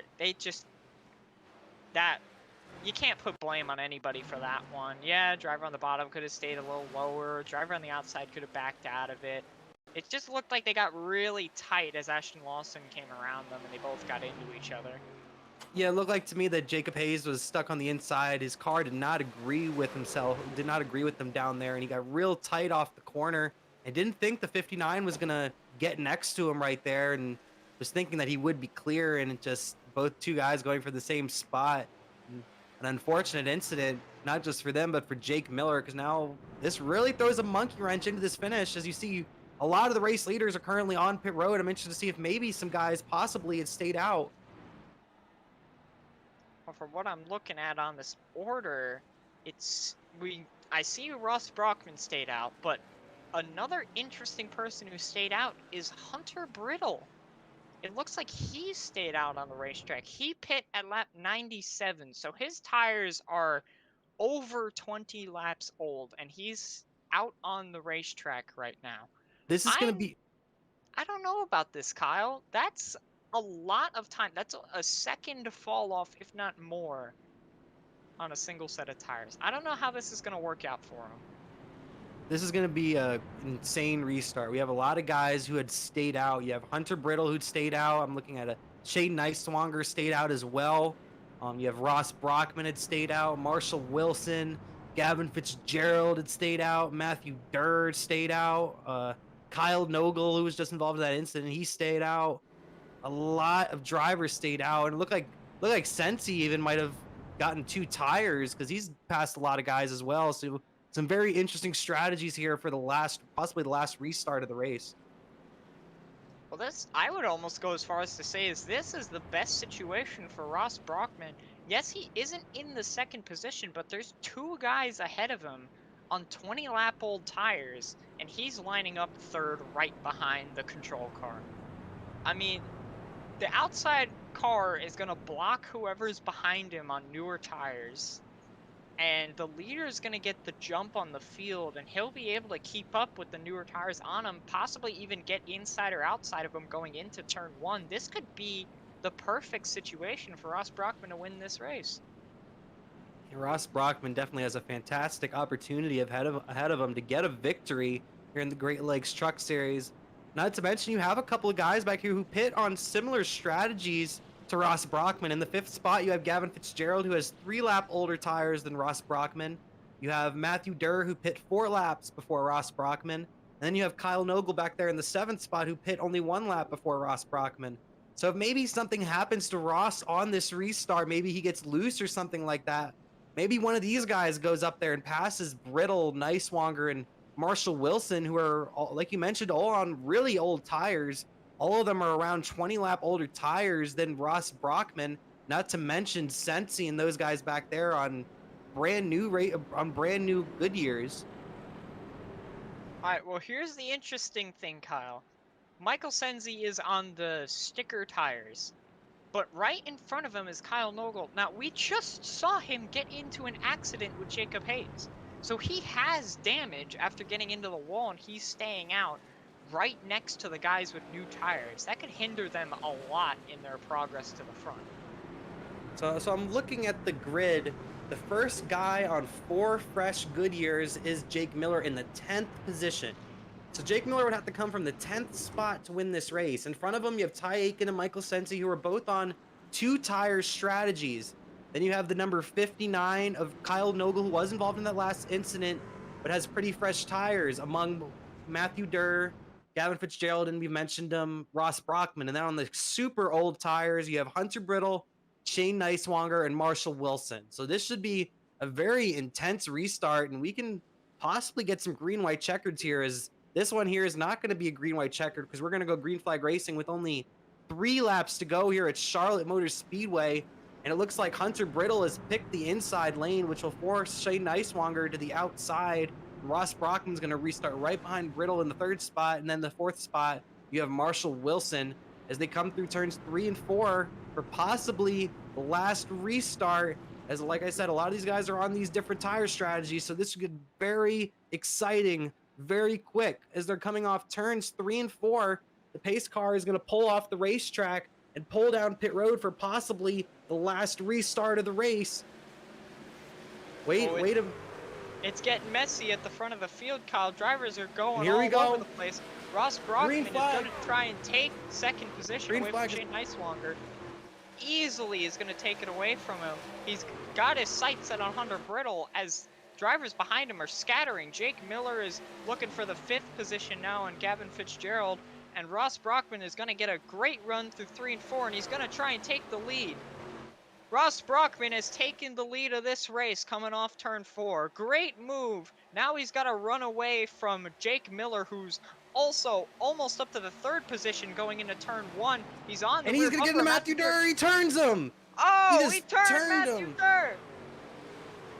And a lot of, oh, it looks like Fitzgerald got up into Barkuski. Wreck after the fact. Oh, big pile up. Kyle. You hate to see it for Barkuski.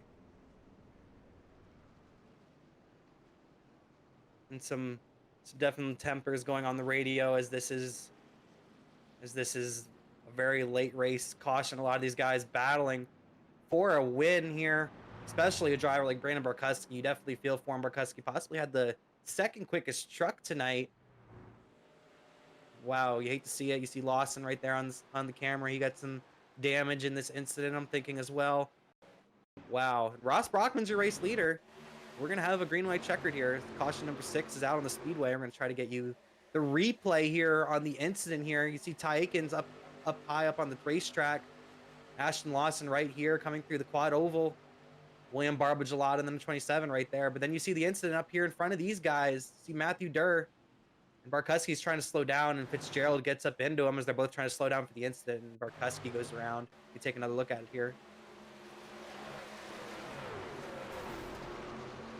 It just kind of seemed like Jake Miller just didn't want to let up. He wanted the spot. He wanted the position because he knew he had new tires, and Ross Brockman was going to pull away every car he was behind, but he just kind of took speed into the corner faster than the driver ahead of him had in his own tires, and really just, I guess, didn't anticipate him to slow up as much as he did and got into him and turned him. Yeah, that's the difference in tires right there, as Jake Miller was on fresh Goodyears and Matthew Durr on slightly older tires. And that's the real difference right there. We're on board with Brandon Barkuski right now in the number 42 machine as he gets his way through the accident here. You see him get through the accident right here, and he's slowing down for the accident. So is Gavin, and they both just kind of get into each other's doors and getting stuck together. And Barkuski ends up going around. Gets a little contact after the fact, which didn't make matters better for the number 42 machine. As like I said, he's really looking for a win. That's all he can really do to make himself a playoff member. Hate to see it. Barkuski was just that close to making it through the wreck. He got on the apron a little bit, and Gavin Fitzgerald behind him was not anticipating him to get loose right in front of him, and just, yeah, he just ended up getting into him. It could have been a fantastic battle with new tires right at front of the field, but now we've got an interesting lineup at the front of the field here, Kyle. We've got Ross Brockman on tires that are now about 10 laps old. Second place, we have Hunter Brittle on tires that are pretty much 30 laps old now, along with Shane Neiswanger in fourth. But more importantly than all that is Jake Miller, who was far behind Ross Brockman before the caution, is now right on his rear bumper with tires that have just only a couple laps on them. So this is really going to heat things up. Oh, and I can't even forget either is Elliot Henderson sitting in the 5th position as well, also on newer tires. You can never count out Elliot Henderson, the great Bobby Carter, right there in the 5th spot. I could never count him out, and this restart could get pretty insane. I'm wondering to see what Jake Miller might do on this restart, but I think the big key here for Ross Brockman, if he wants a shot at winning this race, he needs to have the most perfect early restart you could ever really have. Go as early as he can go and just try to have a big restart and a big gap on Jake Miller, and really hope that Jake Miller gets off to possibly a slow restart and maybe gets a little bit of a threat from Henderson, because if Henderson gets next to Miller, I think Ross Brockman can possibly check out at least enough for where he could win the race. Well, honestly, Kyle, leader has lane choice. In this position, you have 2 drivers on new tires on the inside, but right next to you, you have a driver on 30-lap-old tires. If you put him in front of those 2, you can significantly slow down their restart pace and get them way off of you going into turn 1. That could give you just enough of a gap to pull away. But as I come into the line, oh, we hear over the radio Ross Brockman says he's going to take the outside lane. So he's going to do exactly as I said. He's going to put the 10 of Hunter Brittle on the inside and box them in between 2 drivers on 30-lap-old tires. This is the exact move he needs to make to win the race. Yeah, this is a very good move from Ross Brockman.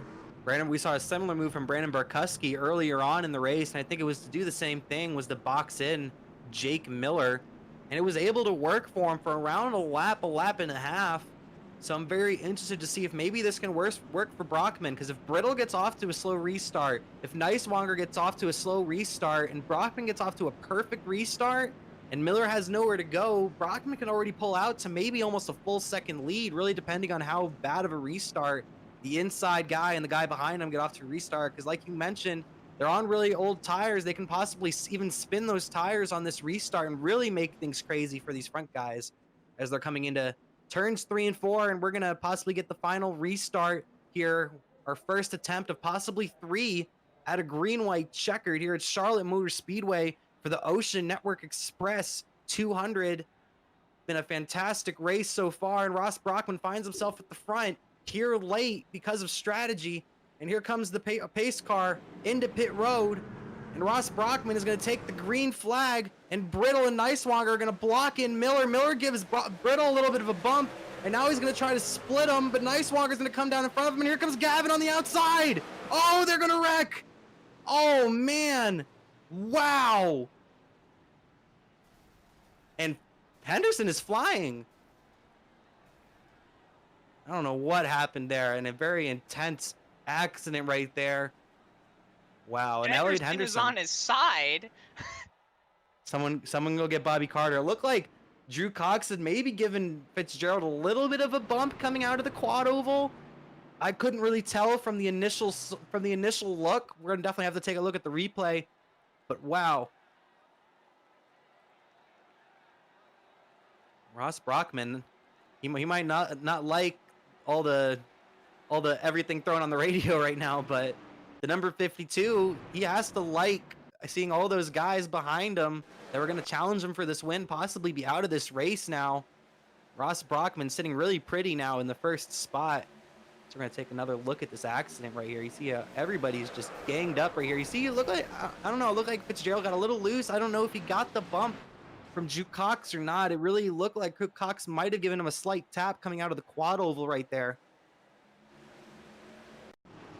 Well, I was examining it a little bit on my own personal replay, and it almost kind of looks like Jake Miller just kind of came up a little bit. He had a bit of a gap to the low side to stay in the middle pretty cleanly, but just kind of came up a little bit towards Gavin, and just the tiniest bit of netco kind of sucked them together. Okay. And there are drivers a bit arguing over the radio saying Gavin could have been a bit closer to the wall, but I mean, frankly, when you're in a scenario that tight as Elliott Henderson went for flight after he hit the wall, that was one of the crazier wrecks I've seen.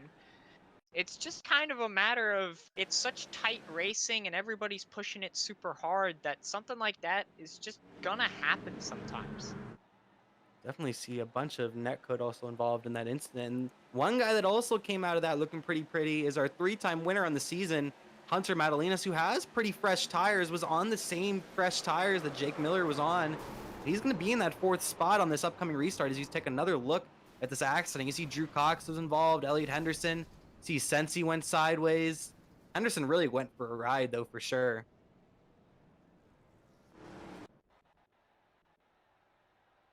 Definitely some aggressive, hard racing, really just everybody fighting for what they can get, everybody on different tire strategies. Definitely those things for a loop, but definitely also some aggressive racing out there and drivers just trying to get as many positions as they can as they have fresher tires and trying to get up there. Definitely some hard racing with a lot of different drivers right there. But Ross Brockman, he's chilling. He's just hanging out there. Got his feet up possibly. Well, here's the thing about this situation. The 2 guys he used to box everybody in are still in 2nd and in 3rd. He still can control what position he wants those 2 guys to be in to stop the newer tires. The only difference being this time, instead of one of the old tires being in 4th, they're in 3rd. Hunter Madalinas is sitting 4th right now with 2 drivers on 30-plus lap old tires, and Ross Brockman with control of where those 2 guys go. This is pretty much a given win unless those 2 get a terrible restart and Hunter can get around them as quickly as possible. But this is looking perfect for our driver Ross Brockman right now. Yeah, I'm looking at the comments. I agree with you, Austin. This last end of this race has definitely been insane. Jake really had this race in the bag a little bit ago, but anything could happen at the end of these Great Lakes races. I hate to see it for Jake, as he was definitely the quickest car, I'd say, today out there. Ross Brockman finds himself in the race lead right now. Yeah, I think they need to fix the wall glitch as well. We've already seen a couple incidents when it comes to the iRacing wall glitch tonight. And then Justin Mons, like always, I really hate to see you have a good run ruined. It just can't seem like you can't catch a break. And it's really unfortunate because you've been one of the stronger guys, I say, all season. And another top 10 or even top 5 run taken out over that incident. You hate to see it. Well, here we go, Kyle. We're on to another restart. And honestly, last time, the high lane was Ross Brockman's friend. This time, I'd say it's the low lane, as he chooses the low lane appropriately. Now, he's boxed Hunter Madalinas in between those 2 guys on the high side. Now, I'd say this time, he really wants to get a very early start to try and back up 2nd place into that guy, so that he can't go anywhere until the line. Because remember, until we go green on iRacing, you cannot pass anybody. So if he goes as early as possible, he's going to box Hunter behind those 2 guys until that green comes out, while he can pull a huge gap going into turn 1. Yeah, I'm real interested to see if Ross takes a real early restart here, and possibly someone like Niswanger on his outside, possibly even spin his tires. And Niswanger, I don't see him giving up any spots, even if he does spin his tires, because I've mentioned it before, he's one of those bubble guys. He's right there near the bubble for the playoffs right now. So he's going to do whatever he can to get as many points as he can in the number 49 machine. And that's why you really see a strategy like that out of him. And same thing with Brittle. Brittle's one of those guys near the bubble as well. And they're just really trying to get as many points as they can. And a little side story, look at Matthew Durr. He's in the 5th spot. He was just spun around a couple laps ago, and now he has possibly a shot at this win as the pace car is pulling off and coming down pit road, and Ross Brockman's going to lead him to the green flag once again. A good restart from the 52, and Niswanger and the number 10 are going to do exactly what they want him to do, and they're going to block in Madalinas for now. As Madalinas tries to find a gap through the middle, Niswanger is going to block it, and now Madalinas is looking way high. Now he's going to look down way low as he might try to make it 3 wide coming off of turn 2, and he will. Here he comes to the inside. Man, those drivers on those older tires are doing They're wrecking in the back. Oh, they're wrecking in the back. Are we going to get it? We're going to get another green-white checker, Kyle. Oh, my God. As Hunter Brittle almost spun as the caution came out going through 3 and 4. That almost took out some drivers at the front of the field. Yeah, I saw Truesdale around, Briar Fritz, a couple of guys around there in the back of the field, and we're gonna get our 3rd and final attempt at a green-white checkered. Wow. Here you see the accident off the corner back there. You see Eric Kepf back there. Briar Fritz. Ooh, big hit to the bottom wall you saw in the back. Briar Fritz. Jordan Gonzalez is in that as well. And the number 3 machine, another driver that just can't seem to catch a break as well. Jordan Gonzalez at the number 3. You hate to see it, and a lot of guys going to the garage on that one. Well, that's going to set up our final green-white checkered restart, as after this the race will be declared official if another caution comes out. So we are once again in a unique situation because those 2 guys on those old tires are still in 2nd and 3rd. Somehow nobody was able to get around them on that restart. They did a fantastic job at holding them off, and Ross Brockman once again is in control with 2 slower drivers behind him who pretty much have no shot to beat him. It literally cannot get better for Ross Brockman right now. I think this makes things a lot more interesting too, because when they were holding up Madalinas there through 1 and 2, Steve McLean was able to get past him in the number 37 machine. So now he's in the 4th spot, and you have 3 guys right there who have fresher tires than our race leaders in 4th, 5th, and 6th. You have Steve McLean in the 37. You have Madalinas in the number 9. And you have Daniel Nanny in the number 30. Daniel Nanny showed off a lot of speed early on in this race, but after that, he's been pretty quiet in the number 30. So it should be pretty interesting if they can possibly get past Brittle and Niswanger. But as you saw on that last restart, they weren't quite able to because they had the middle and low line coming through 1 and 2, and up against the wall. It's just you just can't really get grip up there. So you never saw Madalinas make that move up there and wasn't able to get past them before the caution came out. And a great move from Brittle coming off a 2 on that restart as well, because I was mentioning right before the caution that Madalinas was going to try to make a move to the inside, make it 3 wide, but a fantastic block from Brittle ultimately kept Madalinas back there and had Steve McLean get by Madalinas from Madalinas slowing up for block. Well, there's something interesting that did happen to Hunter Madalinas as the caution came out. Hunter Brittle and Hunter Madalinas were bumper to bumper as the caution came out in 3 and 4, and Madalinas had almost turned Hunter Brittle as the caution came out and almost spun him in front of the field. Brittle managed to keep the car straight and is in the 2nd position. So we were that close to watching this whole lineup change if that caution did not come out when it did. I see a lot of damage on the right rear of Hunter Brittle's bumper right now. The number 10 machine has a lot of damage to that right rear of his bumper right now. It should be a very exciting restart as you're taking another look at the early accident right there.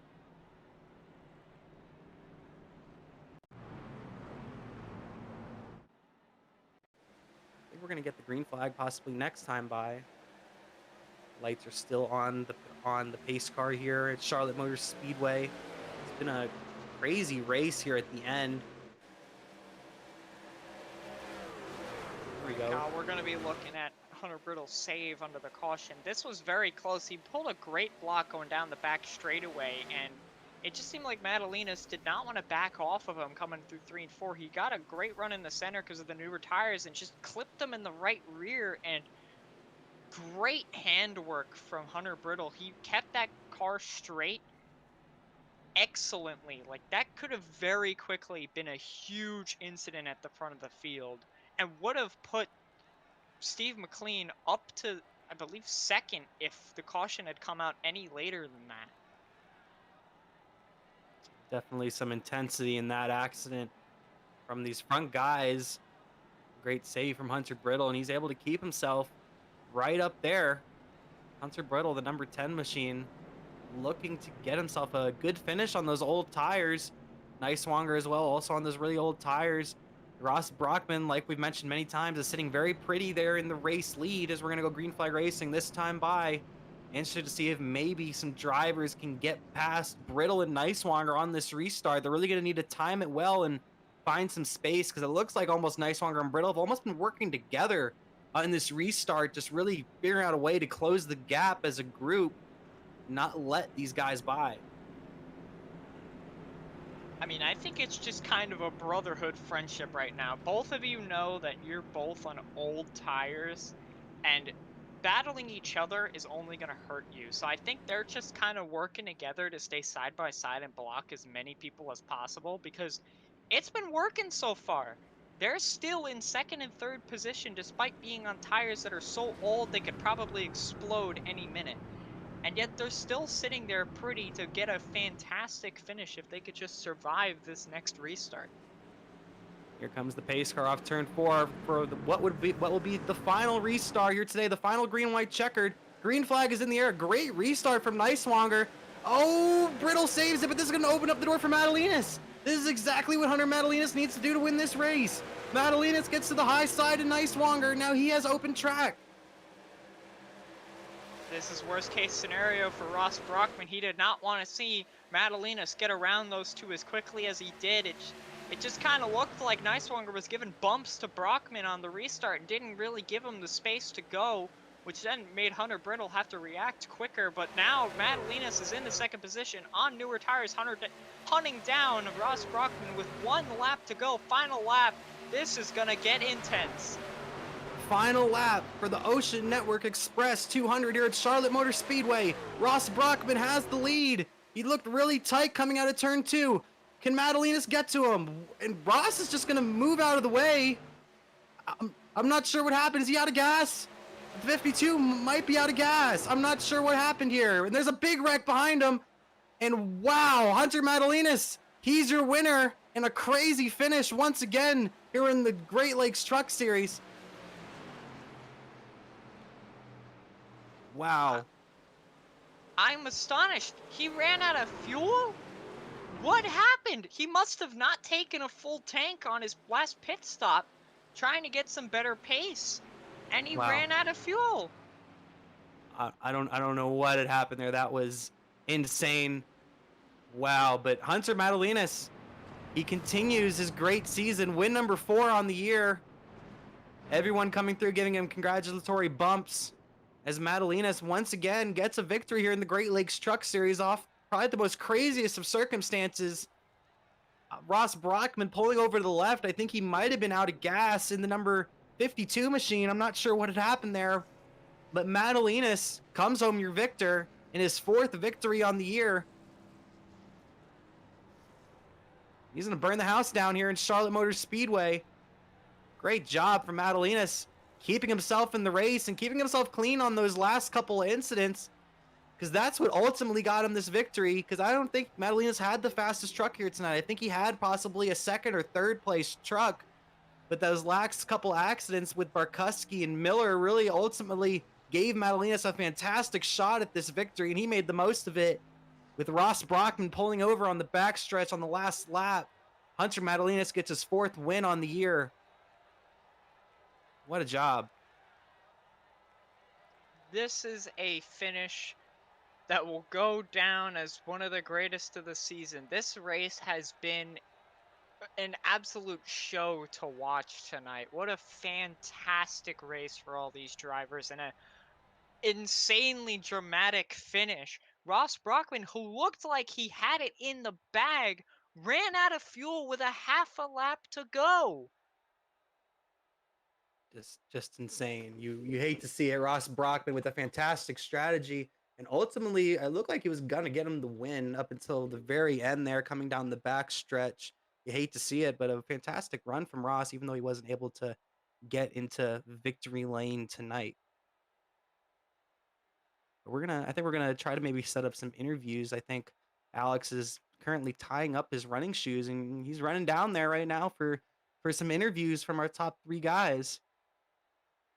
All right, we've got our top 3 guys in the waiting room right now. Let's try and drag in our third place finisher here. We've got a surprise third place finish from Daniel Nanny. Daniel Nanny, you came in early in the night, showed some really good pace, fell off in the middle, just kind of lost yourself in the mid pack. But with all the chaos at the end of the race, you find yourself in third position. So tell us about it. Well, it was a crazy race altogether. I mean, from the late race cautions, I have no idea what happened, and I just managed to get by.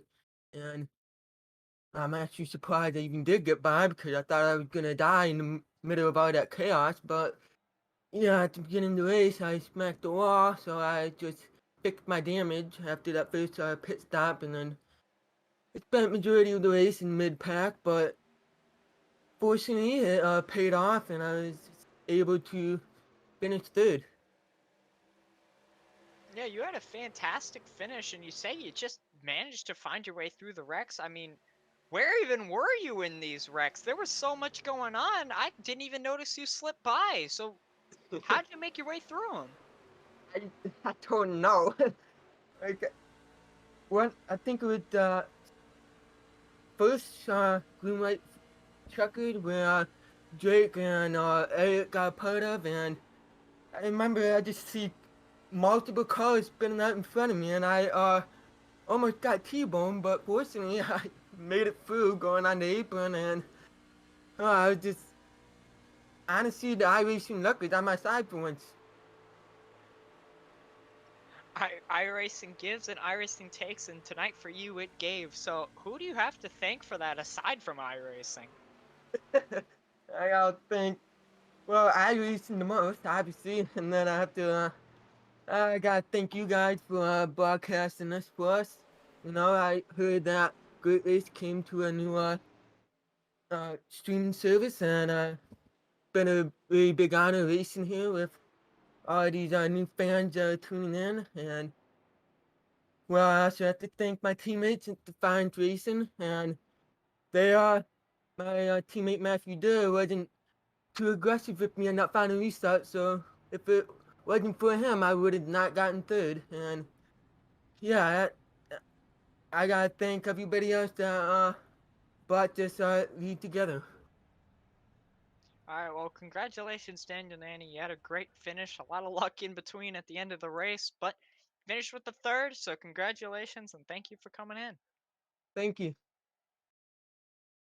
Alrighty, next up, we're going to pull up our second place finisher who looked like if one caution just didn't come out, he could have managed to win the race. We got Steve Mclean.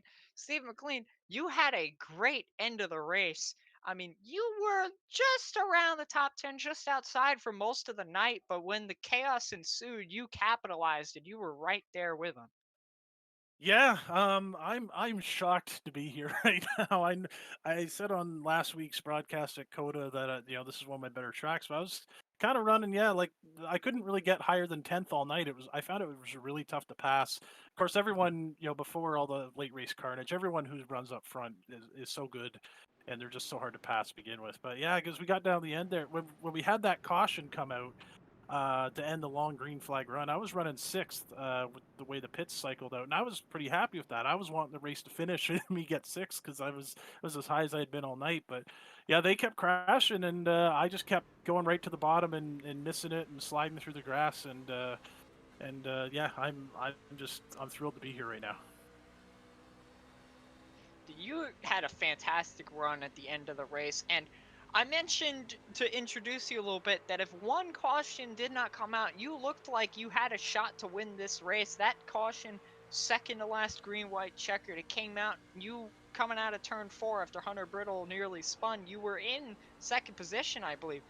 You would have been the best shot to win this race, so tell us the emotions from that when the caution came out. Yeah, I mean, well, the caution had already come out by the time Brittle was half sideways, so that's why I had to go back behind him. But on that restart, I had been getting really bad restarts all night, kind of starting in the back and not knowing when the leader was going. So when on that second to last restart was the first time and only time all night I had a really good restart, and I managed to get by Hunter and wanted that to go green from there. If that had gone green, I might have had a shot at it.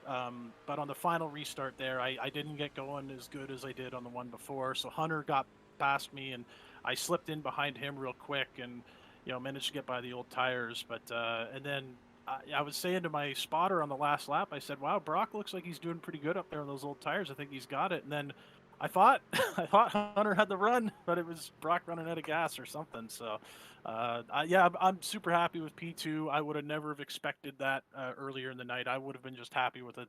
I would have been thrilled with a 10th, honestly, halfway through. But to get second, my heart was pumping on that last green white checker, knowing I had a shot at it because I've yet to win any league race in sim racing before. So uh, it would have been great, but second place is awesome. After the top 3 last week as well. Well, we're sure you get a win one day because you've been unlucky so far this year, but this race was your race. You almost had it, and I believe you're going to get some more. So who do you have to thank for this? As always, my car owner Brian Thompson. Without him, this Jets Pizza Verner's Pier Michigan Toyota would not be possible. Of course, my teammate Kevin Watler, who was supposed to be in the field tonight, but his power went out maybe 10 minutes before qualifying, so he unfortunately wasn't here. But he's here every week, so big shout out to him. And of course, my spotter teammate tonight, Corey Stevens. He was in the field. He was running good, and but he got caught up in one of those late wrecks, so he was coaching me on those last couple restarts. So a big thank you to him as always as well. All right, Steve. Congratulations for the finish tonight. You were just that close, but alas, you still came away with a second place finish. So congratulations and thank you for coming in. Yes, thank you guys, and thank you guys for putting on this broadcast. It's awesome what you do, and thanks for the congrats. All right, thank you, Steve. All right, we got our winner coming up next. We got our winner, Hunter Madalinas. Hunter Madalinas, you won the race. Chaos at the finish, and you capitalized and won the race. Tell us about it.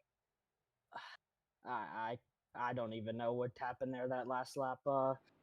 Caution came out with I think it was like 10-15 to go, and I was kind of screwed at that moment. I had that 20th place car because of the pit strategy, but I came in, took the tires, and then I thought we were gonna get like one caution, so maybe I would make up a couple positions, and the cautions kept coming, and then that one big wreck with all the guys that were in front of me on fresh tires just really changed the entire race and the complexion of all that, and that I just felt like that was kind of like a click in my mind that brought me back to Homestead earlier this season, and well, kind of same thing happened, just make way through Brockman's mishaps.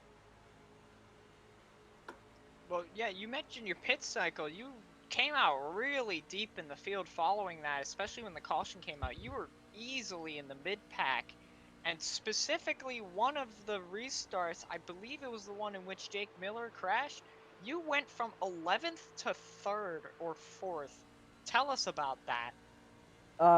Yeah, so we were getting on the gas, and a couple of the cars in front of me, like, we stacked up. It was a large stack up in that restart. But I was able to kind of go ahead, and I kind of, like, just peeked outside the next car, and I saw Elliot was turning, so, like, instantly my wreck avoidance kicked in, and I just went to the apron, tried to slow it down, and just all the carnage happened above me, but I was able to get around it, no problem. Yeah, that easily had to have been the move of the race. That was fantastic wreck avoidance from you, Hunter, and congratulations for that. But that may have been the move of the race, but I feel like the moment of the race was the last lap going down the back straightaway. You're sitting behind Ross Brockman. It just doesn't look like you might be able to get enough to get by him, and suddenly he pulls to the inside and you blow by him. I mean, what were you thinking in that moment? Yeah, going into 1 and 2, I saw that he kind of drove it in and slid wide. So I was like, okay, I'll have a good run off of it. But I didn't think I was going to get to him because his tires were all but maybe 6 laps worse than mine. But I believe he didn't put full of fuel. So it was just down the back. I saw him kind of go down towards the middle lane, and I thought he was just trying to cut the draft off from me like I did to him at Homestead. But I first saw his car like judder, and I was a little confused because it kind of looked like he braked almost, and then I just saw his car drop, and I'm like, oh my gosh, he's out of fuel. After he kind of said, he was like, gosh dang it, Hunter. Yeah, we were wondering what happened. We're going to ask him here in a minute. But that was the moment that won you this race, and congratulations for that. But we got to ask that question. Who do you have to thank? Well, obviously, I got to thank y'all. Y'all put on an amazing show, and got to thank the family and also GLTS for everything they do. All right. Thank thank you for coming in, Hunter. Congratulations on the win. You definitely deserved it after making it through tonight's finish. And we'll hope to talk to you next week. Thank you. Yep, thank you. All right, and we're going to go over our last interview to tonight. The disappointing story of the night, the story that is going to leave everybody with tears in their eyes. Ross Brockman, you were a half a lap away from winning this race. Tell us about that. I was half a lap away, like what, 3 different times? No, yeah. I've been waiting to talk to you guys because early in the season I had all these great opportunities to win and missed out on interviews. That was all on me. But so the last couple of weeks it hasn't been good, and I thought, oh, if I do something, have a good run tonight, I'm going to get an interview for sure. And unfortunately, it's like another bad situation. But yeah, the strategy tonight. I wanted to go for the win, and towards the middle of the race, I decided to play the strategy of, get tires and fuel while everyone else was out, and it gave me that opportunity mid-race to get out and get to the lead, and then the caution fell when I was in the lead, which was perfect. Like that was exactly worked to my strategy, and then I tried to do it again, and it didn't, but it did give me a chance to cycle back up with good tires. But I knew that the fuel would be close if we had multiple green white checkers, and I was clutching it as much as I could under caution, and when we went to green on that last green white checker, I had Shane behind me, and I told him, like, hey man, I'm probably going to run out here, so just a heads up. Just because I didn't want him to run me over, but yeah, for it to go a lap and a half, and I'm thinking, well, if we get another caution quick, I just have to coast back around and win this thing, and it just never came out. It's crazy how you rely on those cautions. Sometimes they'll give it to you, sometimes they don't. You were the caution man for this race. I mean, you easily had to have had the luckiest performance of the night tonight, but that's not to say you didn't have good pace. I mean, even when that caution came out while you were leading during the pit cycle, you drove your way right up to the lead before drivers started pitting again. You had a fantastic run. So what changed from the first half of the race? Because you really weren't there in the first half at all. Yeah, the last handful of weeks, I mean, Coda is its own animal, but the weeks before that, Richmond, Darlington, I felt like I just got ran over, even running in, from the 10th to 15th spot. So I felt like today I was like, I just want to finish one of these oval races, and let the craziness kind of cycle its way through. So I decided to just ride in the back a little bit. I was back there for pretty much the whole first half of the race. And at one point, the strategy just worked out to take those, to get tires a little after everybody else. And pretty much the whole race, I had 10 to 15 lap fresher tires than everybody. And that gave me the opportunity, once I did cycle up there, to just continually, pass a few more cars to get back to the lead. And yeah, and then once I got up there, the caution fell once everybody started pitting, and I knew I could go another 15 laps. When Jake was leading, and I got to him right before he pitted, I knew that he was definitely going to be better than me. He's super fast, and I felt like once he got to pit road before me, the only way I could beat him is doing something different. So I said, let's let's run it. I got 12 to 13 more laps on fuel. I'm gonna go for it as far as I can. And that was kind of my thought. Is then if we do get a caution late, I'll have extra set of tires or even just fresher tires than those guys. And it worked out perfect to put me up there. But I just knew that if we go multiple green white checkers, it's going to be really close on the fuel. And sure enough, I ran out. So I'm figuring then you short your fuel a little bit on the last stop you made to try and get some pace at the end of the race. Yeah, and I thought that was going to be the right call. The math was working out. I even noticed like earlier in the race my math was just a little off, and it's a good time to learn right now rather than later this year. But yeah, I thought it was perfect. I mean, obviously a half a lap short was pretty close, but I did my best, Dale Jr. impression at Charlotte. So running out of gas on the last lap. Oh well. Well, you may have had a disappointing night, but up until that point in the race, you did fantastic. So is there anybody you have to thank for that? I don't know. I don't know. I think not not not really. Thanks to my teammate Kyle. He just started the last couple weeks. He was kind of running back there and kind of was playing the same strategy as I was, and he just doesn't have the experience in the league yet to really know who he's racing around. But it was working out for him until he kind of got caught up in an incident, and yeah, I felt like that was the best strategy, and I think a lot of the guys that are upset tonight, they probably I really think they were running the wrong strategy, and the strategy that we called was the one to win the race. It just was a mistake on my end that cost it. So we'll go back and try it again. I think yeah, I'm not bummed about it because I knew that they knew we were there, and we probably should have won. So. All right. Well, disappointing night for your Kyle. We hate. Jesus, Kyle. I'm sorry, Ross. I am getting tired. All But good. disappointing night for you, Ross. You had a great run up until that point. We thank you for coming in and talking to us, and hopefully we'll talk to you another time without all the disappointment. That's the plan. Hopefully, real soon. All right. Thank you, Ross. All right, Kyle. Our night's done. We had a fantastic race tonight. Let's cover these finishing order and let's go over our schedule. I'm going to try to get you your finishing results from tonight's race. Hunter Madalinas, you see it on your screen. Another win from him. You see Daniel Nanny up there. William Barbagelotta. Kyle Hall able to get a top 10. Barkuski able to come back for a top 10.